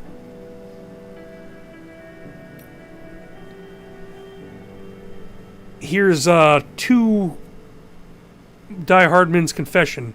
Bridget's BB experiments, part 1 and 2.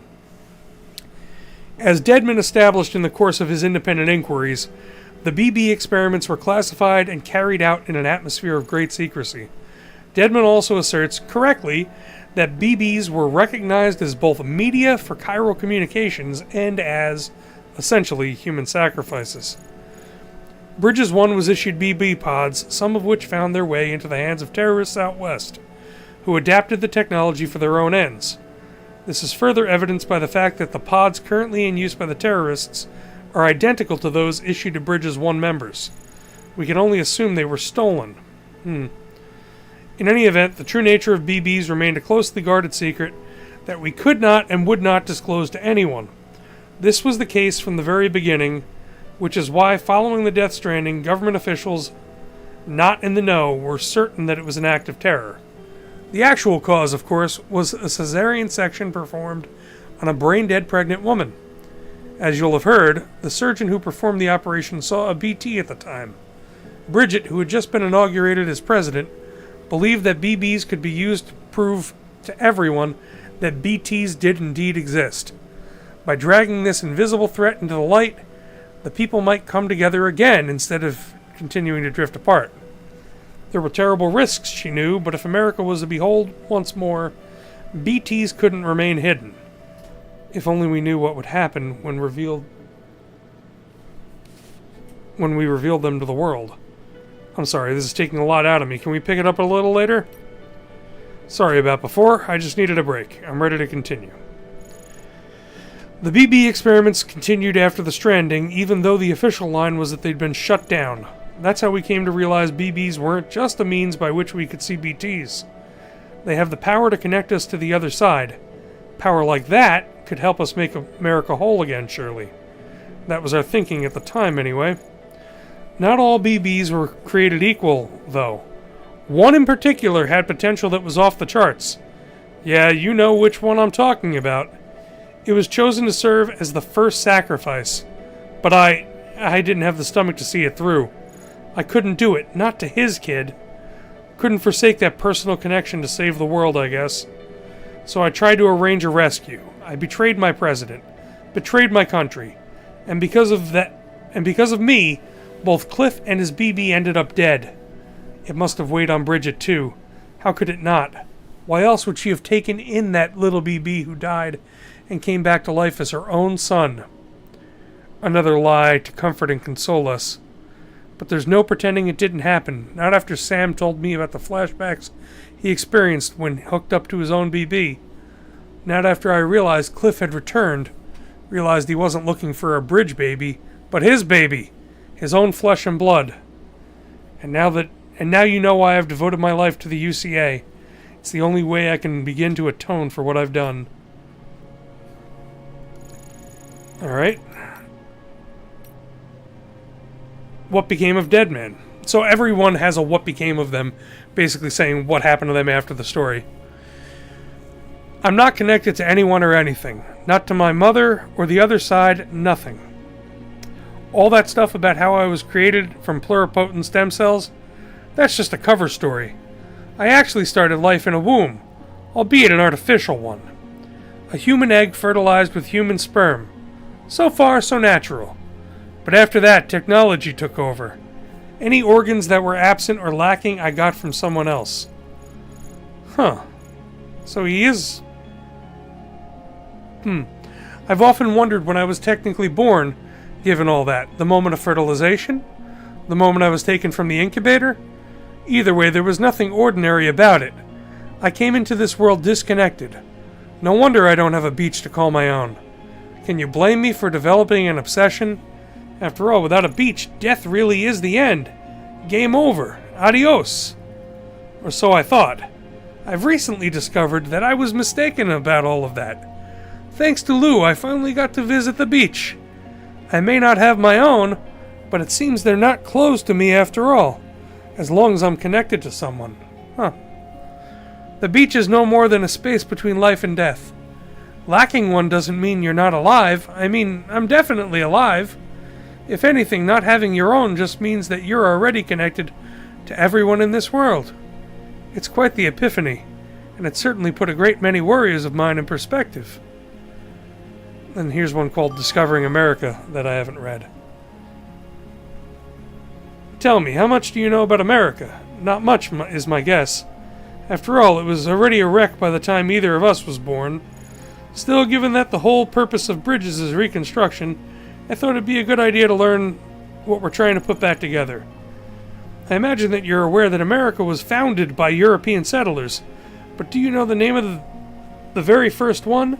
The man who discovered this place? Very good. Columbus is right. But let's not give the man too much credit. He apparently went to his grave thinking that America was some uncharted Asian island. It took another European explorer, Amerigo Vespucci, to realize that America was actually a whole new continent, completely unrelated to Asia. That's why it was named after him, you see. Having said that, there are those who question whether Vespucci deserved such an honor. There's such a distinct lack of evidence that several of his alleged voyages to the New World even happened. Some think he lied in order to ensure that the new continent would be named after him and not Columbus.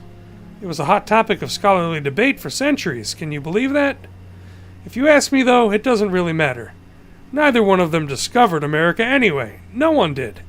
It was here all along, and already home to a great many people, too. The notion that a European discovered this place, or anywhere for that matter, is the biggest lie of all, don't you think?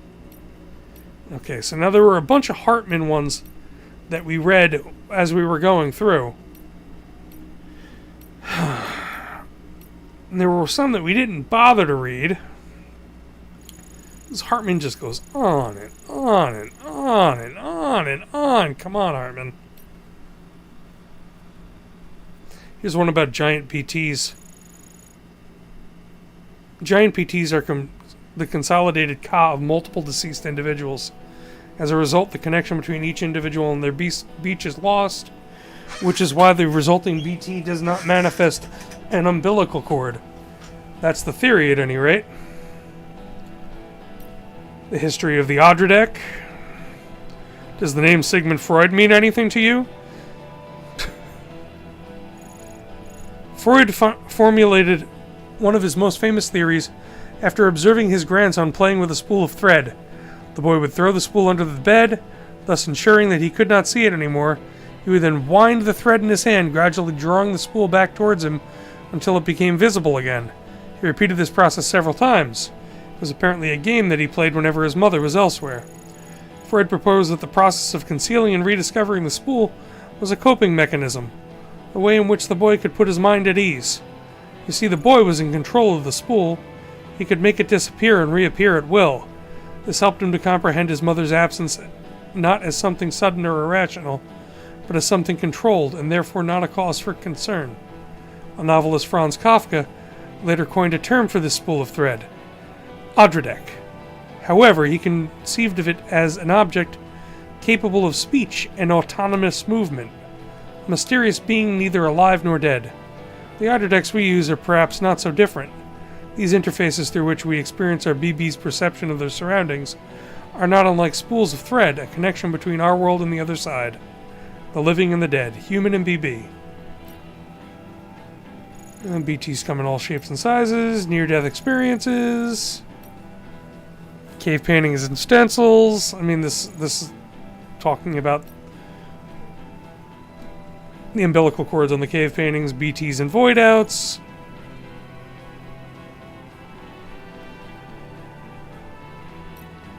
Neanderthals are not extinct.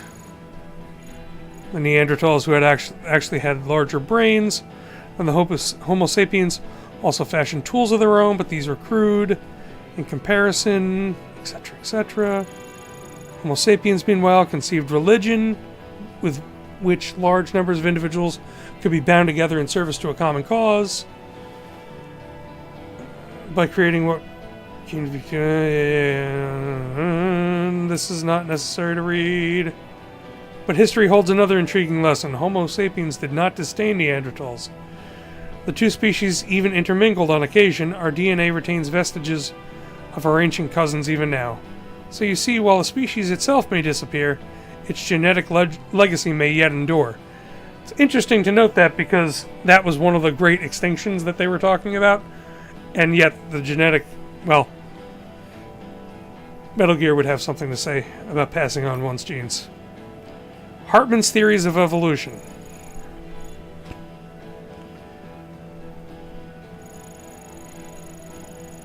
Alas, the Death Stranding threatens to undo all our progress. Consider the chiral network, which incorporates the beach where time does not exist, or consider timefall, which rapidly accelerates the degradation of that which it comes in contact with.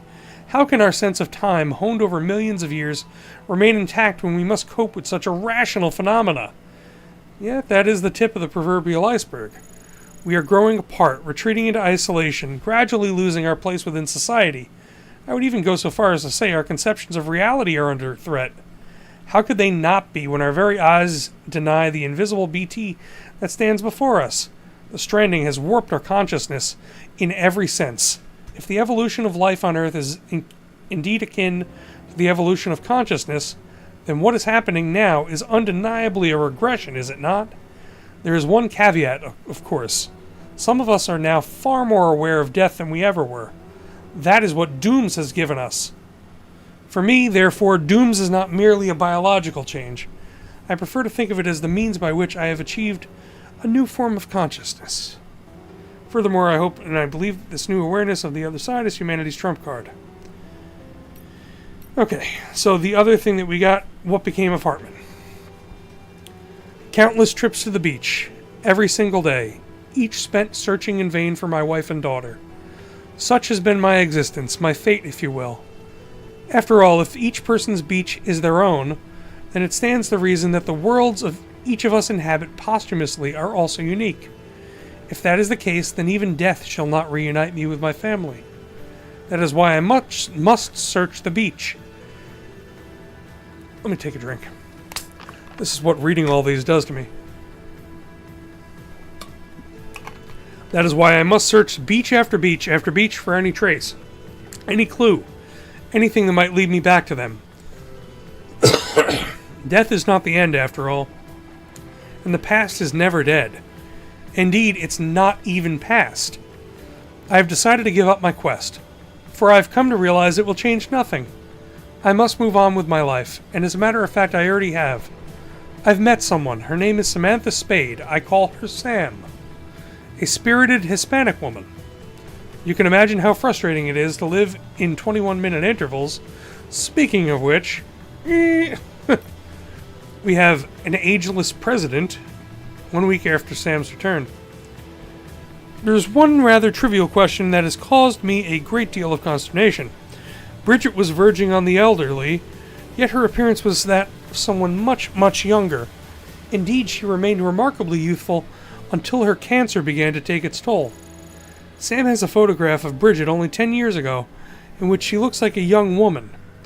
Some have posited the theory that it was her strength of will, her desire to rebuild America that kept her young. Mind over matter. I suppose there may be some truth to that claim. I, however, suspect that the secret to Bridget's youthful appearance is to be found on the beach. Deadman was good enough to bring me her umbilical cord, unbeknownst to Sam, of course, and I was able to confirm that it retained a connection to the beach. This is almost certainly related to why she did not age at the normal rate. Of course, we have no way of truly understanding this link between Bridget and the beach and how long it existed. Similarly, we have no idea why Amelie was born. We can only surmise that Bridget's connection ensured that her Ha was not fully subject to the passage of time. Does this mean that I too shall remain ageless well into my senior years? We shall have to see. Right now I have something more pressing to attend to. Da Vinci's Madonna of the Yarn Winder.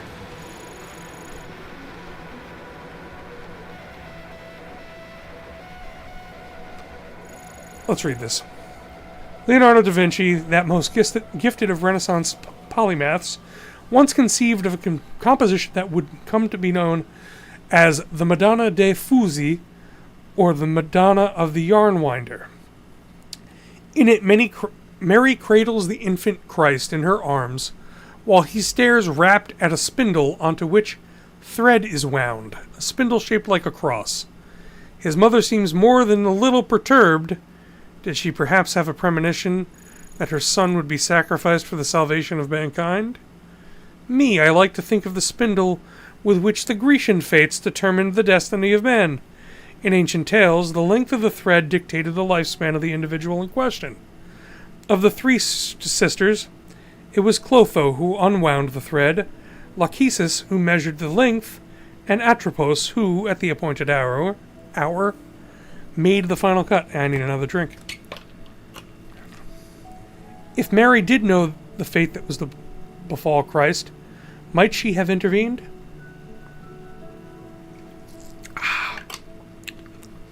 Cutting the string at a different point and liberating him of his burden? I cannot help but wonder. As an aside, while I generally prefer the Greek nomenclature, I do have a strange fondness for Lachesis' Roman moniker, Decima. Okay, the rest of this stuff we had read.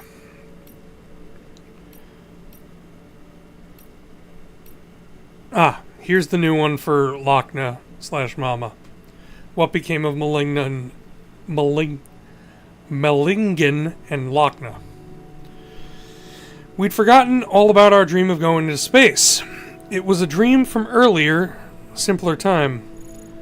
From before we realized our baby was a BT binding us to the other side, and before we had to sever the link between us. After that, Mellingen couldn't even leave the lab, and Lochna swore to live a life of isolation in Mountain Knot City. There was no room in our heart for outer space. But now that we're one, it's all become so clear. In choosing isolation, choosing to forget about the outside world, we were just being human, just doing what everyone else was doing. We turned inwards, venturing deeper and deeper into ourselves, focusing on our inner worlds at the expense of the one we shared. Maybe this is what they mean when they say that the beach is a reflection of the individual soul. We became trapped in the multiverses contained within, but at last we have a chance to escape. Now that America is whole, we can begin to expand our boundaries once more. The bonds we forged could carry us beyond these clouds. It's past time we saw the stars again. What became of Fragile? I've been thinking a lot about my father recently. I'd like to think he'd be happy if he were here. Now that Sam's made us whole again, he'd have his America back.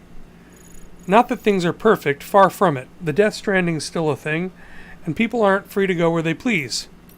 So the UCA's prospects don't look too great. But I'm not going to stand by and let it fall apart. After all, it's a symbol of everything my father's held dear. Freedom and community. It's bigger than any one of us. Bigger than all of us still standing. We're only here because those who came before. My father and everyone else back through the generations. I appreciate that more these days, I suppose, and I want to honor people who made me who I am. That's why I've joined Bridges. I've spent too long wrestling with the past, obsessed with getting revenge on Higgs, but that can't be changed. All I can do now is build upon it and deliver everyone a brighter future. Fragile Express is back in business. My mother's Masanga. My mother abandoned us when I was 12. That's what my father told me anyway. But it doesn't feel like something... Oh, I think we read this one already. The only thing that connects us now is our matching Masangas. Yep. Let's see what else we got.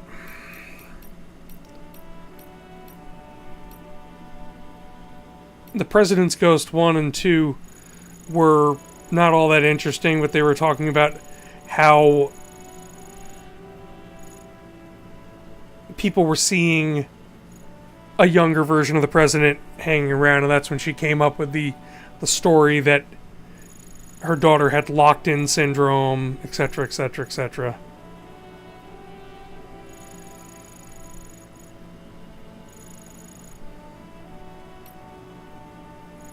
And this is Die Hardman's saying that he didn't know about it either. When did I first learn about Amelie? Let's see, it was about 10 years ago when the president first told me. I figured, but then the president called me in and set the record straight. The ghost was her daughter. Yeah, people were seeing a ghost that was moving around, and that was actually Amelie. Uh-huh. Nah, we don't need any of those. Alright, so Higgs Journal, 1 through a lot. I haven't even read the further ones. 1. Today I made a delivery to a shelter near Middle Knot City. It was my longest trip to date. A new personal best. Back when I was starting out, people tried to warn me off the life, saying it was dangerous for a prepper youngins to make runs, and that no one would ever really trust me. But what was I supposed to do? Kids without parents needed to eat too, and it's not like I had any skills. 2 arms, 2 legs, and a whole lot of grit. That's all I had to offer. Worked out okay so far. I bring people what they need, and in return, they do right by me. The more deliveries I make, the more orders I get. Never a porter around when you need one, so as long as you don't fuck up too badly, someone ought to throw you a bone. Helps that I got a 6th sense for BTs too. Pretty rare, that. It's probably one of the reasons why I get so much work. Sometimes people praise me, tell me I'm doing society a service by helping my fellow man. Can't say that factors into it. I'd sooner keep to myself if I could, but I've got to survive somehow, and I sure as hell ain't going to manage by myself. Another prepper's kicked the bucket. I went to deliver his medicine as usual this morning, but I guess I was pretty damn late. Poor guy wasn't just dead, but on the verge of going necro. Wasn't no time to take him to an incinerator, so I had to dump him into nearby BT territory. Better than leaving him to pop, especially since my own shelter is close by. Gotta look out for number 1. When I dumped him, though, just before he popped, it was like I could feel the BTs reacting to the corpse. Saw the beach, too. Strangest thing, but I'd felt it before, when I first disposed of someone. The sensation was stronger this time, though. No doubt about it. Don't know if this means I got dooms, but I'm starting to think there's something special about me. A delivery outfit out west heard tell of my BT sense and abilities, and has expressed an interest in bringing me on board. Seems they operate outside Bridges' sphere of influence, and they want to leverage my experience and know-how to expand their operation. Could be interesting. It's funny, I started making runs out of necessity to stay alive, but that's all changed. I'm an altruist now. I live to help people. Preppers around these parts rely on me. Hell, they wouldn't last 5 minutes without me.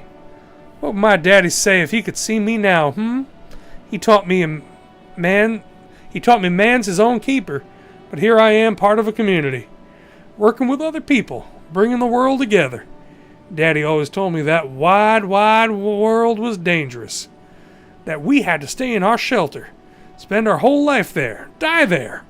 Well, fuck that. Community's what it's all about. Higgs really turned around now, didn't he? Buddy of mine died today. He was out in the mountains on a delivery.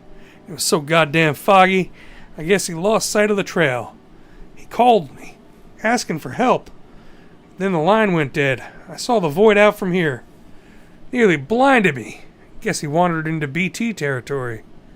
There's not many of us porters left these days. Not many you could trust to get the job done anyway. Folks quitting or dying, going mule. Attrition's a bitch. If we're to keep on, we're going to need better equipment and somebody else who can track BTs. I can manage sometimes, but my power's getting weaker. I can feel it. Just wish I knew what to do, because at this rate I'm fucked. We all are. Ha and Ka, body and soul. The two become separated, you die. In this world, at least. That death ain't the end, though. So long as your soul's got a body to come back to, you can be reborn. Resuscitated, anyway. That's why people built coffins and sarcophagi. To preserve the body so the soul had a home so it could return to. I learned all this and more from an old book I found. The Wisdom of the Egyptians. Chock full of interesting tidbits about death and how to overcome it. Like the golden death masks of the pharaohs. This explains his whole get-up. Why he's got the pharaoh headdress and the golden masks.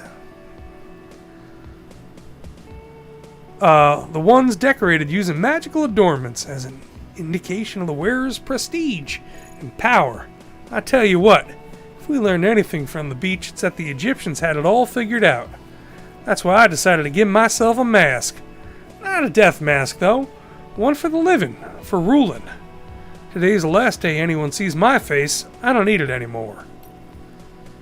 A Bridges way station out west just got taken out by terrorists. Used a void out to do it.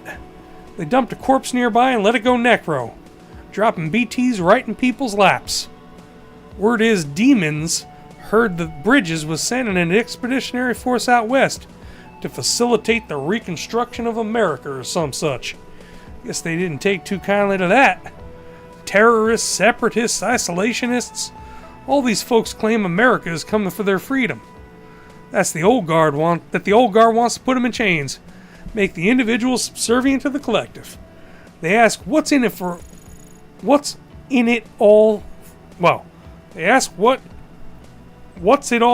for in a post-Stranding world, when today's triumph is tomorrow's crater.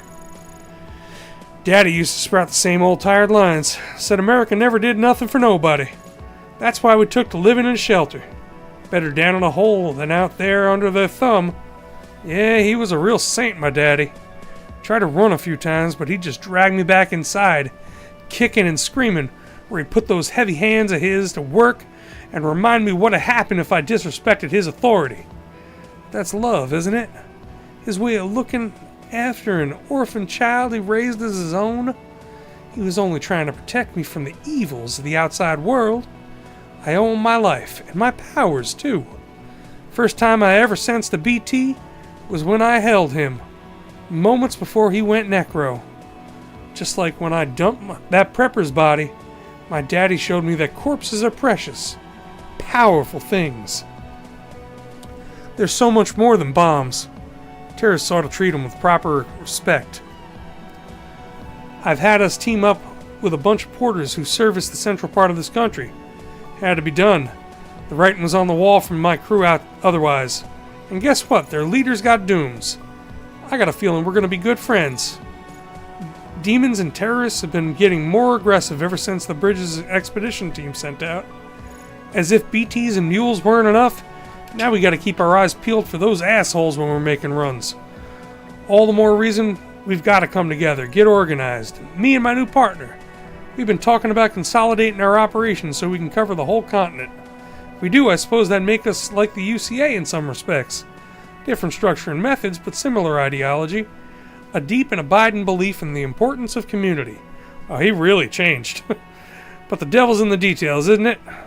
Rules, structures, can't just let people make decisions for themselves, and therein lies the risk. Can't have us repeating sins of the past with another USA. And demons, well, they ain't about to think for themselves.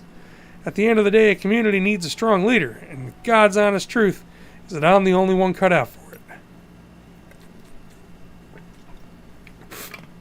The rumors I heard about my new partner's powers don't do her justice. I knew she had dooms, but she's on a whole other level, I tell you. I've never seen anything like it. Not only can she perceive BTs, but she can actually use the beach. Compared to hers, my powers are nothing. Parlor tricks, courtesy of a few corpses. But it doesn't matter. Not so long as I got her. Before we met, I was bound by the limitations of my abilities. I was a blind man groping for the shadows of a secret realm. But now, because of her, I can actually go to the beach. The beach! With her by my side, I can reshape this world. Not into what it was with the old USA. Not like what Bridges wants. Something new. Something everlasting, right here and now. A world where we are free to do whatever we goddamn please. My partner's powers are extraordinary, sure. But deep down, I know the two of us don't have what it takes to bring true, lasting freedom to the people. Everything we done, that we continue to do, no matter how much it may seem to bring people together, it's still a far cry from the way it should be. Timefall, BTs, chiral clouds, all this and more serves to cut us off from the rest of creation. And I have to say, I don't think it's ever going to change. Even people like me and my partner, we have our limits. But now we met someone who has none. Someone who could save the world from this madness. Make it whole again. Put our shattered pieces back together. And here's where he turns. I'm sure this is... There's 26 of these. Holy crap. This has got to be the turning point, though. Samantha American Strand. Amelie. The moment I met her, I knew she was destined to make us whole again. She told me we'd do it together. And even gave me a gift. A bridge baby. It's a BT sensor of sorts. Although it looks like a newborn, but it's not. Amelie says it was born on the beach, and that it serves as a link between our world and the other side. Between me and her, too. if I keep it with me at all times. She called it a new child for a new era. I'm not just a delivery guy anymore. I'm a herald for her and her new world. She's given me everything I ever wanted, ever needed, and now I'm free to cut Fragile loose. So this is what happened. BB reminds me of a baby doll, but it's no toy, that's for sure. Neither dead nor alive, half human, half something else. An inhabitant of the in-between, like a mummy. A lump of flesh wrapped around a shriveled yet still beating heart. So many symbols to choose from, all signifying that humanity's reached the end of the road. The Stranding was big number 6. I see that now, and so much more. The void outs, the bodies birthing BTs. All aspects of a single phenomenon that exists solely to wipe us off the face of the earth. We can't stop what's coming. It's inevitable. Putting Humpty Dumpty back together won't change a goddamn thing, and risking life and limb to try's a fool's errand. Why sacrifice what little you got in the here and now for a future that'll never come? It's wasteful and meaningless. Amelie'd agree, I'm sure. I met Amelie on the beach again and pressed her for more answers about the Stranding, but she wouldn't give me anything. Maybe she's got nothing left to give. Maybe she's waiting till the time's right. I don't know. I don't care. We all know there's no escaping extinction. I'm struggling to see her angle. Why even pretend to rebuild?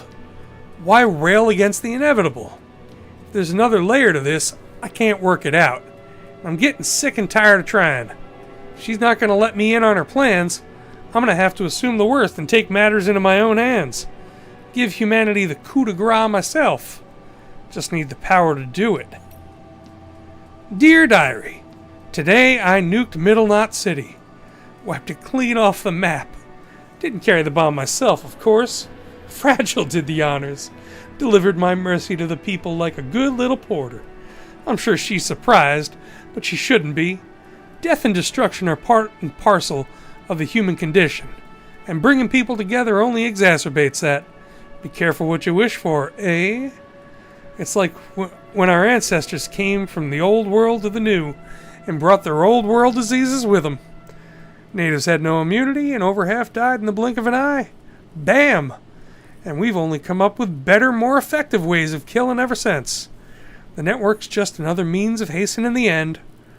This was always the logical conclusion of her efforts, mine and Fragile's. Maybe that's why I partnered up with her. Because in my heart of hearts, I knew it was built into this. Sam Porter. Where to begin? Dooms. Repatriate. Lone Wolf. Amelie's adopted brother, motherfucker. Impression I get is he's a loner who found meaning in being a good Samaritan. Yeah, I tried that mask on for size once upon a time. Sweet little Amelie, though. She buys into his act. Thinks he's got what it takes to help her make America whole again. I'll tell you what. The more I look into it, the more it seems like he might actually be a true believer. Fucking hell. Anyway, he's a dead man walking. Even with Amelie's help, he'll be in Central before long. And the second he shows up, I'm bringing a shit ton of BTs down on his head and turning that place into a crater.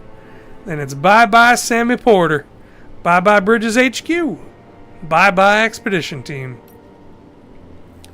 Sam's still alive. Not even a void out's enough to keep a repatriate down. Sticks in my craw. Ah, so he was behind the void out at the very beginning of the game. Not even a void out's enough to keep a repatriate down. Sticks in my craw. Second expedition got wiped out, obviously. But Sam seems happy to head west all by himself. Stupid fuck's crazier than me! Or maybe just desperate. Still can't figure out why rebuilding the nation's so important to him. Well, whatever. He wants to keep at it, he can be my guest. Even if he still had the others backing him up, it wouldn't make a difference. Ending's already been written. I've worked it out. Worked out exactly how it's gonna go down. But Dooms alone isn't enough. I need a greater power to finish the job. to rain fire and brimstone on these modern-day Sodom and Gomorrahs. I've discovered the truth about the Death Stranding. Amelie's powers have nothing to do with Doom's. She's destruction incarnate, the angel of the Death Stranding, the extinction entity. I understand now what my true role is. The bridge that will deliver her judgment to the world, the executor of the end.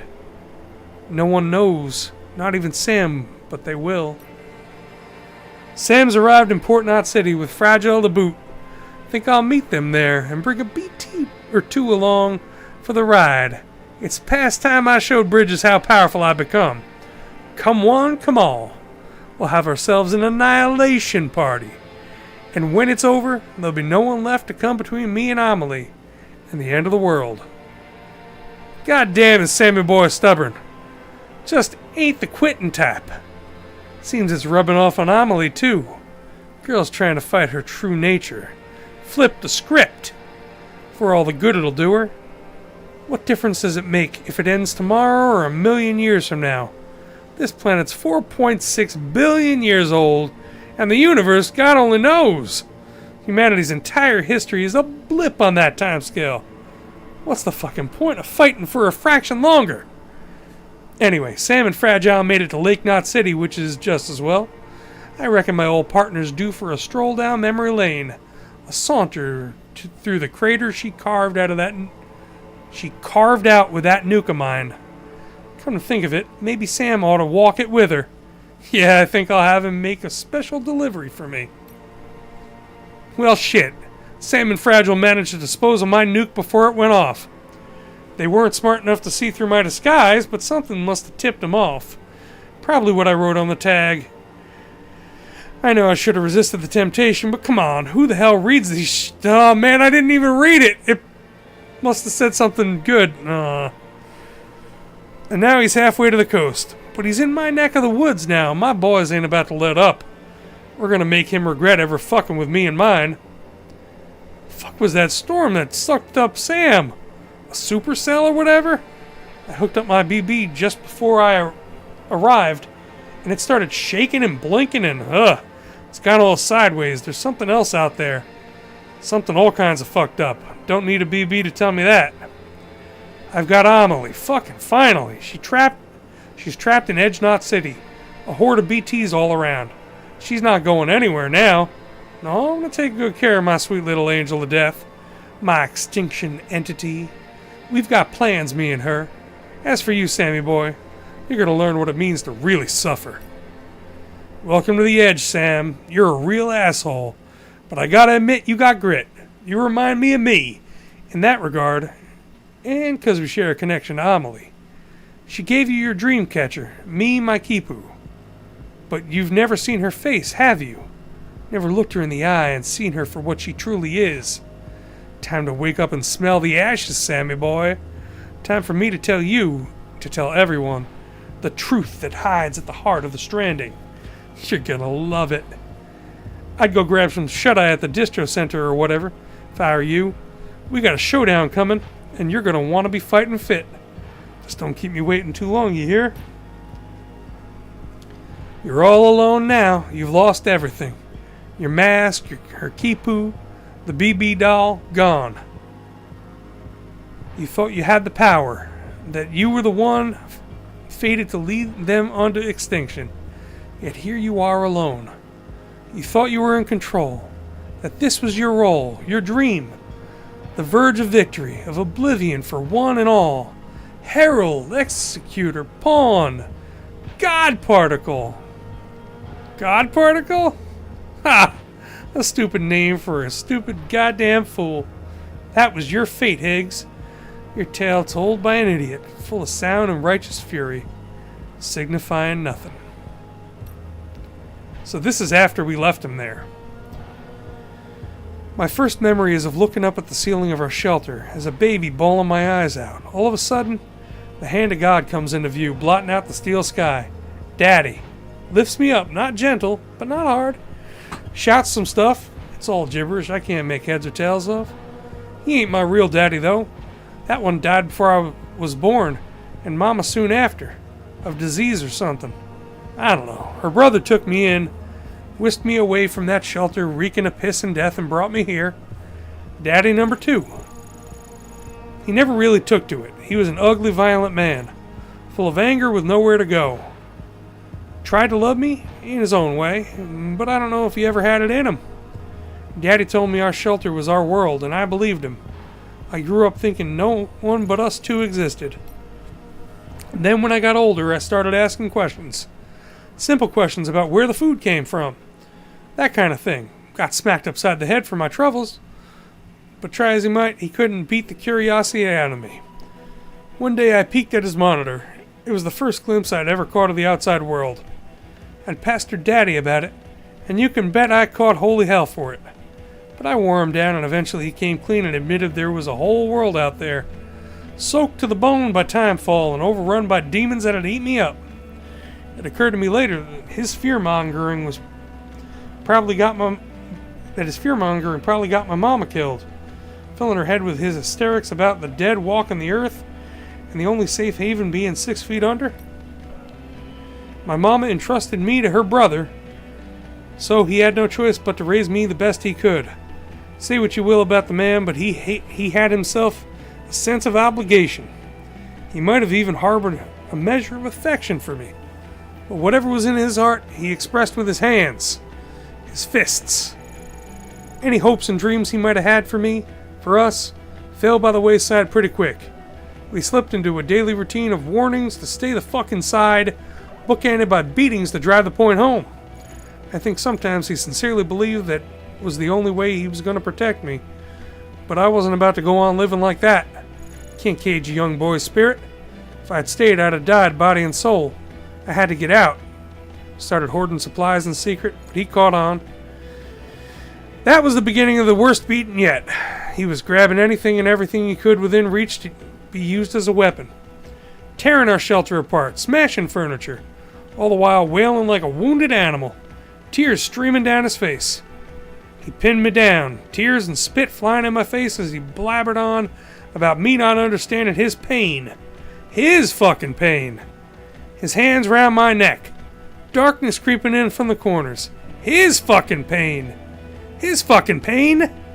The kitchen knife in my hands. In his neck. His hands. His fucking hands, they grow weak, and then he just deflates. Like a balloon, all over me. I roll him off, and I look into his glassy eyes filled with his fucking pain and our steel sky. Wow, so he killed his adoptive father. I don't know how to feel after. That explains why he was a psychopath. I mean, he had a real traumatic childhood. Wow. I didn't know how to feel after. I spent the night next to him, my mind a blank canvas. In the back of it, a nagging voice saying I had to dispose of it. Daddy hadn't told me much, but he told me about how bodies would go necro. Pop BTs and all that. Made for a good bedtime story, so I knew what would happen if I let him lie. Death had come into our home and turned it into a crater. His stink was starting to fill up the room. I had to deal with him, had to get him out. Get him as far away as possible. So I got my arms under his and dragged him out into a new world with a new sky. Bigger, emptier, bare rock dotted with bushes all around. Mountains. Fucking mountains off in the distance. Chiral clouds hugging their peaks. My knees started getting wobbly and all the world began to spin. But I knew the clock was ticking. Eyes down, gotta deal with Daddy. I'd been moving at a steady clip when I saw it. Chiralium coming off Daddy. Little motes of shimmering light. I was out of time. I laid him down in the dirt, but before I let go, I had a vision. My hand, still resting on his body, disappeared, vaporized into a fine mist. Poof! And then I felt another presence. A BT. Coming slow but sure, like it had been walking since the beginning of time. Daddy's keeper. That was the first one I sensed, but it wasn't the last. For a long while, I remained awakened to their presence. A sixth sense. Daddy's parting gift to me. Over time it'd fade, but I knew how I got it, and I knew how to get it back. All I needed was another body, and I got real good at making them. Death for life, theirs for mine. A fair exchange. So he was always messed up. Oh man, these are good. I hadn't read any of those. We got 2 more from Higgs, and then we'll do the Lucy's reports, and then that'll be it. Coffin number 1. The head of the outfit who recognized my talents and sought me out was a woman who called herself Coffin. The things she told me, hoo boy. I heard that Bridges wanted to rebuild America, which was all well and good, but made no difference to me. I was content to stick with my smaller circle of associates. Mind my own business, stay alive. But Coffin, she spun me a different yarn. Said that Bridges was out to fuck the world up and then some. That their plan for rebuilding America involved honest-to-God human sacrifice of unborn children at that. These so-called BBs were being carted off to some factory by the boatload to be slaughtered. She and her friends had even done some of the carting themselves. Unwittingly, the guilt was eating her alive. So Bridges are using children for their own ends. Them and Daddy get along swell. Not Coffin, though. Seems she and her crew are behind the spate of recent terrorism. Not that she considers it to be terrorism, of course. Me neither. If Bridges is doing what she claims, then someone's got to make 'em pay. Am I right?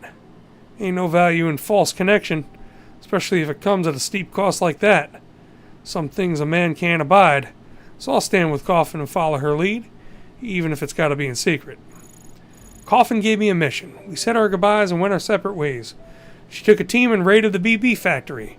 Their strategy was solid and it should have gone like clockwork. Save the kids, shut down the operation, everyone goes home feeling good. And then Bridges went and blew the whole damn facility to Kingdom Come. Wiped out everything and everyone in an instant. Need a drink again. Of course, that wasn't the story they fed the public. Instead, they announced that, despite terrible destruction and loss of life, they finally managed to eliminate the terrorist threat. Or some such bullshit. Little do they know that Coffin survived. Guess whatever tunnels they built underground held up better than anticipated. No doubt who else is down there or how they're holding up. Haven't heard from her in a while. Best to keep my distance and let Bridges think she's dead. I've got my own mission after all. Gotta head west. Play the good porter a while longer. Only way to save the BBs is to put a stop to Bridges and do right by Coffin and her daughter should we ever cross paths. Wonder if we'll ever meet again. In a dream, maybe. Okay. There's Die Hardman's background as well. There's also...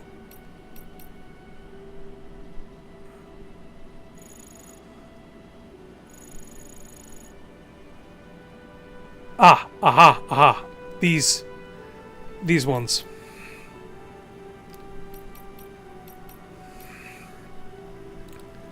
These are from Coffin to Fragile. I think I read these already. That explains what happened. But a letter from a porter. These are from Fragile's father. My love, as I write these words to Coffin, I hope and pray that you will one day have the opportunity to read them. I can already imagine what you'll say. A handwritten letter in this day and age? Don't laugh. It's not just affectation. Analog's harder to intercept.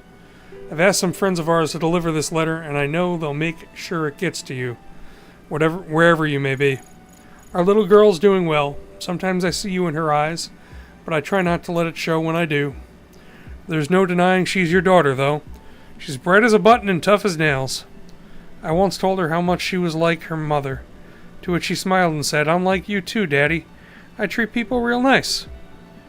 Anyway, we've set up a new delivery base just west of Ground Zero. Word is Bridges is planning to head to the far coast, and they're looking to recruit people with dooms to join the caravan. I can't be part of a plan like that. No, I'm sticking with my own. I'm going to keep working to rebuild the real America, the land of hope and free. Land of hope and the free. One delivery at a time. And I'm going to do it for our little girl. Be careful out there. Don't let Bridges destroy our future.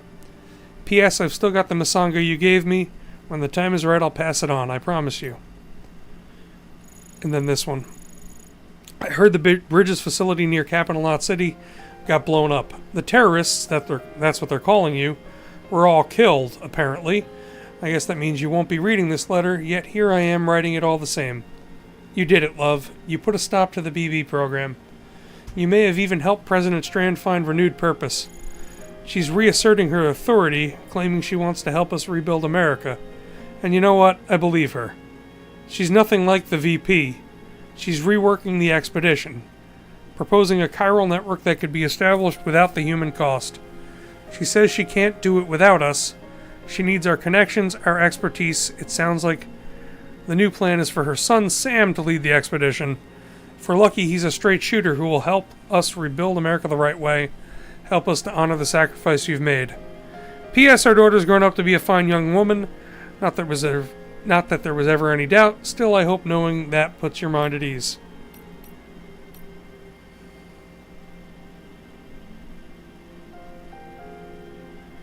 I think that these... Oh, man. These have to be read. These were Coffin's memos as well. Man, there's a lot of memos left to read. We're not done yet. Hardly even started. Far from finished. They think they got away with it, covered up their tracks, and took us out for good measure. No one knows and no one ever will. That's what they still believe. But we're still here. Still remember. We still have the stomach for it, don't we? I know I do. And I think you do too. So stand with me and fight. We'll destroy the fake future Bridges is building for us. I'm sorry, 5 years isn't enough time to get your bearings, much less live a life. You were the only one I could save, so this is to the daughter that she saved. One of the BBs that she saved who wound up dying as well. Could only dig graves for the others, which we saw above, and then for you in the end. Dig and grieve and try to make amends. All that's left to me is her, my daughter, my sole remaining glimmer of hope. Our future may be broken, but it's not beyond repair. Futures are fragile things, but my daughter's made of stronger stuff. She has what it takes to pick up the pieces and put them back together, I hope. I pray. This used to be a Bridges factory right up until we stormed the place. Those Bridges fuckers showed their true colors that day, let me tell you. It was a brutal battle, but once they understood we weren't backing down, they got desperate and demoed the place. So many died. Researchers, guards, babies. I read this one previously. I think I read this one as well. Wow. Maybe not. This is really long. So we took matters into our own hands, did some digging, learned that President Strand wasn't a party to the plan, was the VP acting on their own initiative, most likely betraying Bridget and America both. So they're blaming it on Die Hardman. Once they knew we knew, they came for us, started threatening our families. I had a husband and a newborn, and I couldn't let any harm come to them. I had to disappear, go underground, started going by Coffin, and began recruiting like-minded patriots to form an organization to fight back.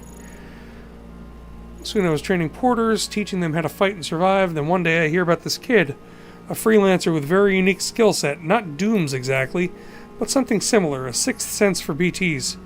He wasn't too sure about signing up for the cause. His father had been a real piece of work, the kind to talk with his fists. He carried that legacy of violence and the thought of facing more terrified him, I could tell. But I couldn't let him walk. We talked long into the night, and in the end I looked him in the eye. A heart can only bleed so much. Gotta harden yours some if you're gonna stay unbroken. He joined the next day. A porter that can track BTs, a priceless asset. Too many sacrifices to count. I prayed that one would be the last. The freelancer's name was Peter Englert. His father died when he was young, leaving Peter to fend for himself. There was such a fear in him, but beneath that, a terrible anger at the world and everyone in it. At the time, I believed it was a manifestation of a passion to build something better. I convinced myself, or tried to. I told Peter what Bridges was doing and asked him to help me put an end to it. The plan was simple. I'd hit the BB production facility with my group, and he'd take his people out west and establish a base of operations for our resistance. Maintain cover as a porter, but keep his eyes peeled for potential recruits. I haven't heard anything from my husband in a while. Sorry, hold on a second. And I'm beginning to fear the worst. Did Bridges get to him? What about my daughter? Is she safe? I wish I had more time. I haven't told anyone yet, but I'm not well. Too many miles on this body.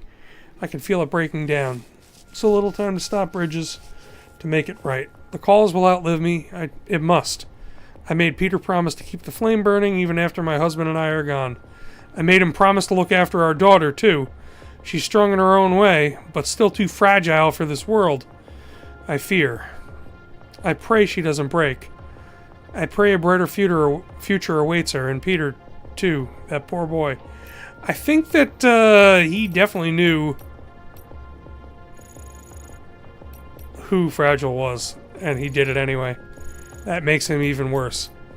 Okay, Die Hardman's background, and then the Lucy files, and then we're done. Die Hardman's background is short, but it's very important. U.S. Special Forces enlistment record, John Blake McClane. Nationality, American. McClane scored above average in physical and mental aptitude tests. John McClane, Die Hardman. His talents were recognized by Captain Clifford Unger, who elected to give McClane special training. Under Captain Unger's command, McClane took part in several missions, during which he earned a reputation for survival against all odds, as evidenced by his nickname Die Hardman. The following information concerning his death was recovered from the chiral network. All personnel data and official documentation concerning the subject indicate that he is deceased. However, after reconstruction of and collation of data from additional sources, we were able to confirm cremation of the subject's corpse. Unfortunately, the recovery of the incinerator records from the time in question has so far proved difficult.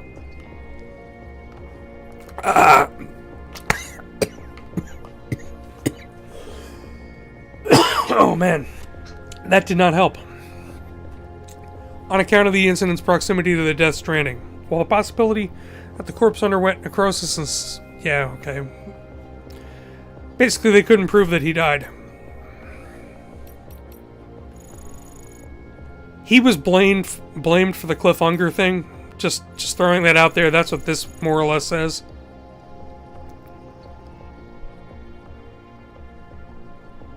There's a whole fake story cooked up to explain why McClane did it. Why he collaborated with Captain Unger to abduct a BB. And then McClane was blamed for it. Though their motives remain unclear, it was speculated that Captain Unger was in possession of compromising information regarding his former subordinate, which he leveraged to secure McClane's assistance in abducting a BB. When this attempt failed, McClane killed Captain Unger in a moment of desperation to prevent him from revealing what he knew. Later, when McClane grasped the gravity of his situation, he chose to take his own life rather than face the consequences. Due to the circumstances surrounding the murder of Captain Unger and subsequent suicide of John Blake McClane, President Strand assumed direct control of Bridges to ensure that the BB experiments continued. So yeah, there was a whole fake story cooked up, and that's why they had to fake his death. Okay, Lucy's report. The first one we read, which was about the deceased Lucy Strand and her void out, and how Sam got back and the void out got triggered right as he got back, and that was a huge problem. Because he lived because he's a repatriate. And then he got blamed for it. Lucy's report number 1. I've just conducted my first therapy session with Sam Strand. It was not held at the patient's request. Sam's adoptive mother, President Strand, approached me in the hope that I might help her son overcome his aphenphosmophobia. Aphenphosmophobia. Okay. Sam is an intriguing case. His reluctance notwithstanding, he recognizes that his condition has and will continue to cause him much distress. I suspect it's rooted in a childhood trauma, but unfortunately we have only just scratched the surface, and I cannot even begin to speculate what it might be. Like many of Bridges' core team members, Sam's is a doom sufferer. Unlike them, however, he is also a repatriate. Whether or not this is related to his aphenphosmophobia, I cannot say at this time, but he would hardly be the first to manifest phobias as a result of his abilities. As an infant, Sam lost both parents and was adopted by President Strand. Owing to her stressful and time-consuming responsibilities, I can only presume that she was unable to afford him sufficient attention, which is to say that a distant relationship with his adoptive mother may be a contributing factor. As previously mentioned, though Sam is very reluctant to talk about himself, he is an intensely private individual, and it will take time to build trust and convince him to open up. Progress has been slow. Sam has finally started to open up to me. However, his recollection of early childhood is confused and contradictory. He has difficulty distinguishing between genuine memories and reoccurring dreams. Sam even claims to have met his stepsister Amelie on the beach several times while quite young, an impossible claim to say the least. I am only a little older than Sam, but I was born before the Death Stranding, a fact that tends to affect the way that we think about the beach. In my professional opinions, the beach is a figment of our collective imagination, a shared delusion. But people born later are more likely to take its existence as a given. I wonder if they could find comfort in the belief, because it helps explain phenomena like BTs and repatriates like Sam. Similarly, my theory is that Sam's manufactured childhood memories of the beach are his way of coping with the fact that neither Amelie nor Bridget spent much time with him. I believe this is also the reason he still clings to the dream catcher Amelie gave him even now as an adult. You could call it his security blanket. It may also be the key to overcoming his aphenphasmophobia. If Sam were to emotionally distance himself from Amelie, it might reduce his resistance to physical intimacy. I will propose this approach to him in our next session. That goes poorly. It came as no surprise, but Sam was unreceptive to my suggestion and rejected my assessment of his relationship with Amelie. He asserted that he is not dependent upon her or Bridget, and even went so far as to question my credentials as a psychotherapist. His pronounced resistance to the idea only serves as further evidence of his dependency. Nevertheless, there is little I can do if Sam is unwilling to explore the possibility, other than continue to share my observations and hope that he eventually changes his mind. For the time being, I've decided to focus instead on Sam's feeling towards Bridges and his place within the organization. Given that it was founded to support and protect his adopted mother, and that the other core members have dooms like he does, I think there is something to be gained from the discussion. His growing responsibilities within Bridges is due to their expanding mandate, and his abilities as a repatriate surely put him under greater pressure, and I wonder if his enthusiasm for their mission was sincere. Based on our time spent together thus far, I believe he may have embraced his role because it helped him cope with the feelings of isolation, that he pledged himself to an impossible endeavor because it was preferable to living and dying alone. I decided a different approach was required, and so I requested a meeting with the president. Discretion was vital, as any information which might suggest she is receiving mental health treatment could be exploited by her opponents. The meeting was listed as an interview in the official records, though I was more than willing to offer my services had they been requested. I opened by asking about Sam's childhood, to which the president responded with an immediate and heartfelt apology. Her frankness shocked me, I must confess. She expressed deep regret for her failure to engage with him, physically and emotionally, as she felt a mother should. At times it felt as though she was apologizing to her son by proxy. Her candor was impressive as it was appreciated. The president told me that her daughter Amelie had mostly taken care of Sam in her absence. She glossed over the details, but she divulged that Amelie also has dooms, and claimed that she would often take Sam with her to play on the beach. Interestingly, President Strand suggested that their time spent together there might be related to his current condition. President Strand loves her son. My meeting with her confirmed this beyond any doubt. The question, I believe, is whether or not Sam perceived his mother's love. While Sam and the president talk of the beach as though it were a real physical place, but I remain convinced that it does not exist, that it is a shared delusion, and that Sam and Amelie's so-called visits are mere mental constructs. Sam would not necessarily be aware of this, especially if it had been planted in his mind. Such an explanation would fit with his claims that he never has been able to visit the beach of his own volition. What if, subconsciously, Sam has developed an attachment or longing for the beach, one that parallels his feelings towards his sister and mother? Furthermore, what if they have all become, in essence, objects of veneration? Upon consideration, it's not so hard to imagine. President Strand is an exceptional woman who exhibits pan-romantic qualities, as does her daughter Amelie. This is surely one of the reasons why they have been able to commit themselves so completely to the cause of American Reconstruction, for their one true love. Sam, on the other hand, I have diagnosed as demisexual. His sexual desires are strictly limited to those with whom he has formed an emotional connection, excepting family members like Amelie, of course. It is only natural for more highly regard those with whom we develop intimate emotional connections. For children, this can lead to veneration. Yet there is an inherent contradiction in this. For divinity is distant by nature, even as we yearn to grow closer to it.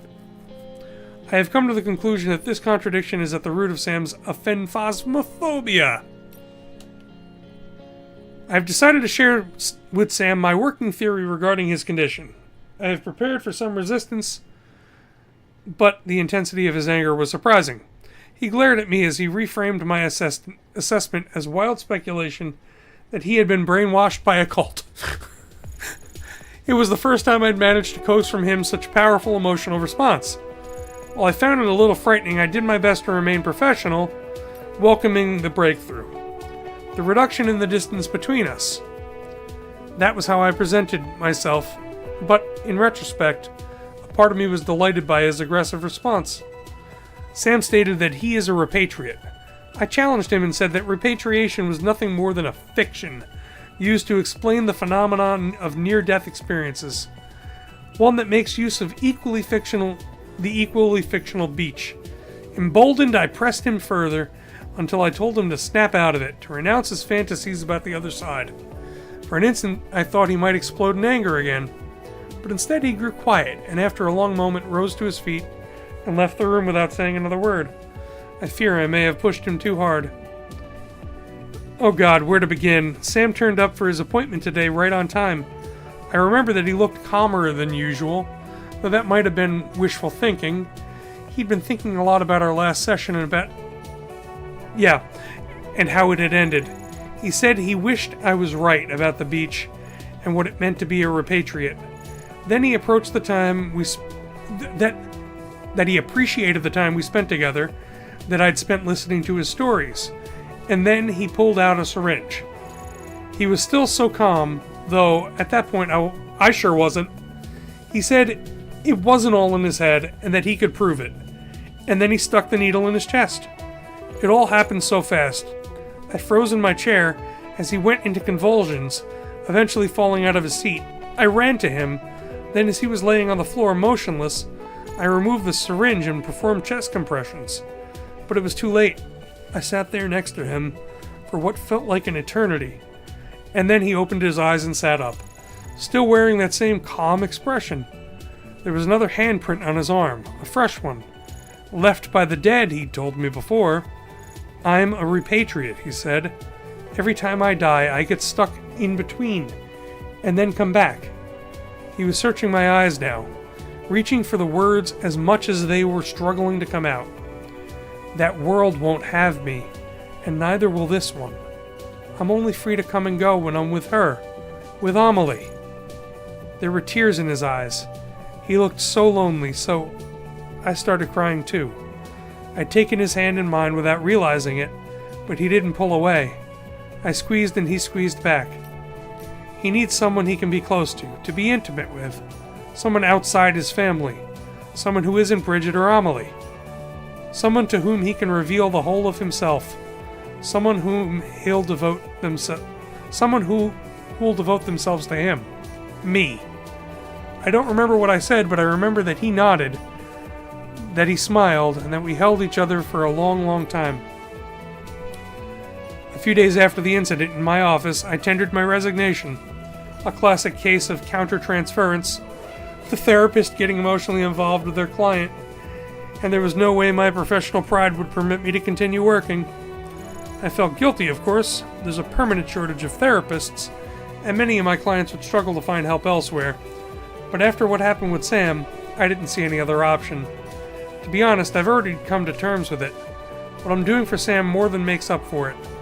I'd never formally use this word, but I really do believe his aphenphosmophobia has been cured. He's shown so much progress that, absent an extremely traumatic experience, I doubt his symptoms will ever return. To my surprise, the president didn't have any problems with our relationship. If anything, she was pleased. I suppose this means I'll soon be joining the Strand family, together with this new life growing inside me. Nothing could go wrong now. Report number 9. Our baby is doing well. We've been told we're having a girl. Sam's already picked out a name for her. Louise. Lou, he likes to call her. He talks to her a lot, touching my stomach, telling her to grow big and strong. Bridget was delighted when she found out and suggested that we take a family photograph. Amelie was out of town, so it was just the 3 of us. Blushing, smiling, and that same blush, that same smile, when we received the printout, along with apologies for being old-fashioned. There was a funny little message on it. Be stranded with love. Handwritten and signed. It's unique now. You can't digitize or copy it. I'll always remember those words. And that moment forever. Little Lou's 28 weeks old now. The doctor just checked us both out and we're doing fine. But I'm not so sure. Lately I've been having the same terrible dream every night. I open my eyes and I'm all alone on the beach. I'm lonely and afraid, and I start wandering around and looking for someone, anyone. I spot Sam and Amelie, standing at the water's edge, their backs to me. Relieved, I call out to them. Her hair shimmers in the gray light, but when she turns, it's her mother's face, twisted with sadness and pain. She speaks and says, I'll be waiting for you on the beach. And I scream so loud, and then I wake up. Everything's gone wrong. I didn't understand at the time. I was a therapist, a good one, but even I couldn't make sense of the nightmares, of what was happening to me. Bridget came to visit the other day. They're not nightmares, she said. I hadn't told her yet. I felt Lou stirring inside me as she continued. She said she was sorry, that she hadn't known it would happen. Lou's special. She said that a lot. Lou had Sam's blood, and through her I was bound to the beach. Don't be afraid. She said that a lot too. I'd cured Sam, made him whole, given him a life to live for, to protect, made him a part of this world. She had a lot to say about that, about how the world was a jumbled mess, life and death all mixed up, but that Sam, my Sam, might be the one to make it whole again, like I'd made him whole. Without him, our fate was sealed, but with him, there was still hope for a future. And then she told me I was right. The beach exists within each of our minds. But that didn't mean it was just a figment of our imagination. It had value, purpose, and in time I would understand. She took my hand like I'd taken his on that day a lifetime ago. She smiled and squeezed. I was there on the beach. Everything I had seen in my nightmares I saw in that instant. Somewhere inside me, Lou was laughing, and then it all fell into place. Sam's birth, his family, the death stranding. For the first time I saw how all the pieces fit into a terrible truth I didn't want to believe, but I couldn't deny. I saw my part in it too, and little Lou's. Those funny words on the picture, be stranded with love. And I was. You'll have questions, and I wish I had all the answers, but I don't. I only hope this will help you understand. Lou's kicking woke me up. I was alone, still half asleep, so everything around me looked askew. That all too familiar feeling of waking and dreaming being tangled up. But you and Bridget and Amelie lead even more muddled lives, don't you? A reality between life and death, between this world and the next. Because of all this chaos and confusion beyond imagination stranded on our shore, there are pills on the table next to me that I just took. All at once. I've tried to make sense of it, but this was never my world. I was born into an older one. One without a beach, where the dead stayed buried and life moved on. Damn it, I'm shaking so hard. I don't think the drugs are working. I've got some syringes loaded with sedatives. Enough, I think. I'm gonna use them, one after another, until I run out. I'll see you, Sam. I'll always love you. So that's what happened.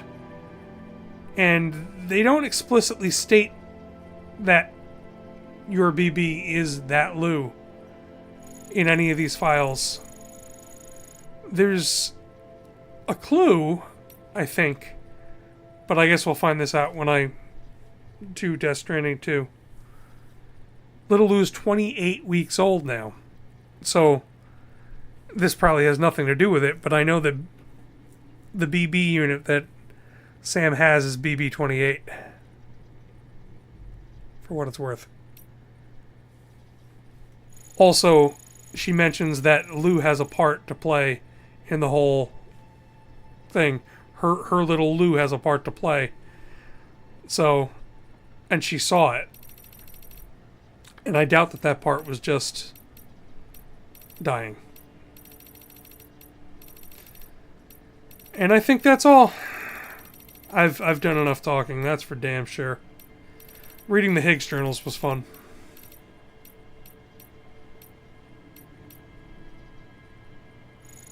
Trying to see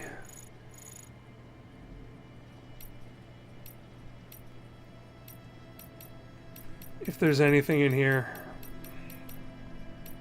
I don't think there is.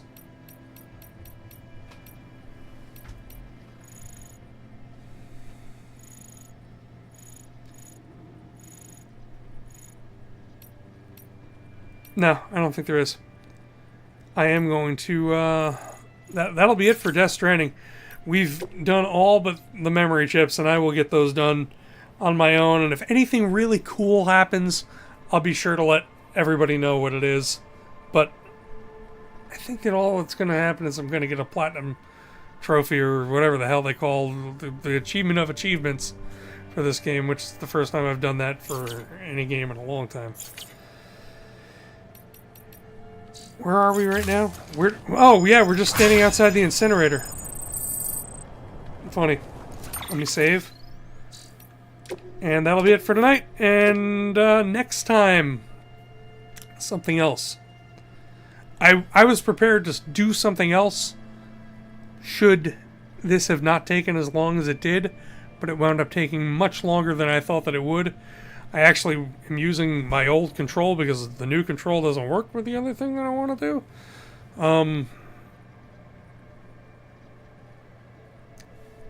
It'll be interesting. I'm not gonna tip my hand, but it's something that I can say this. It is something made by the Kojima.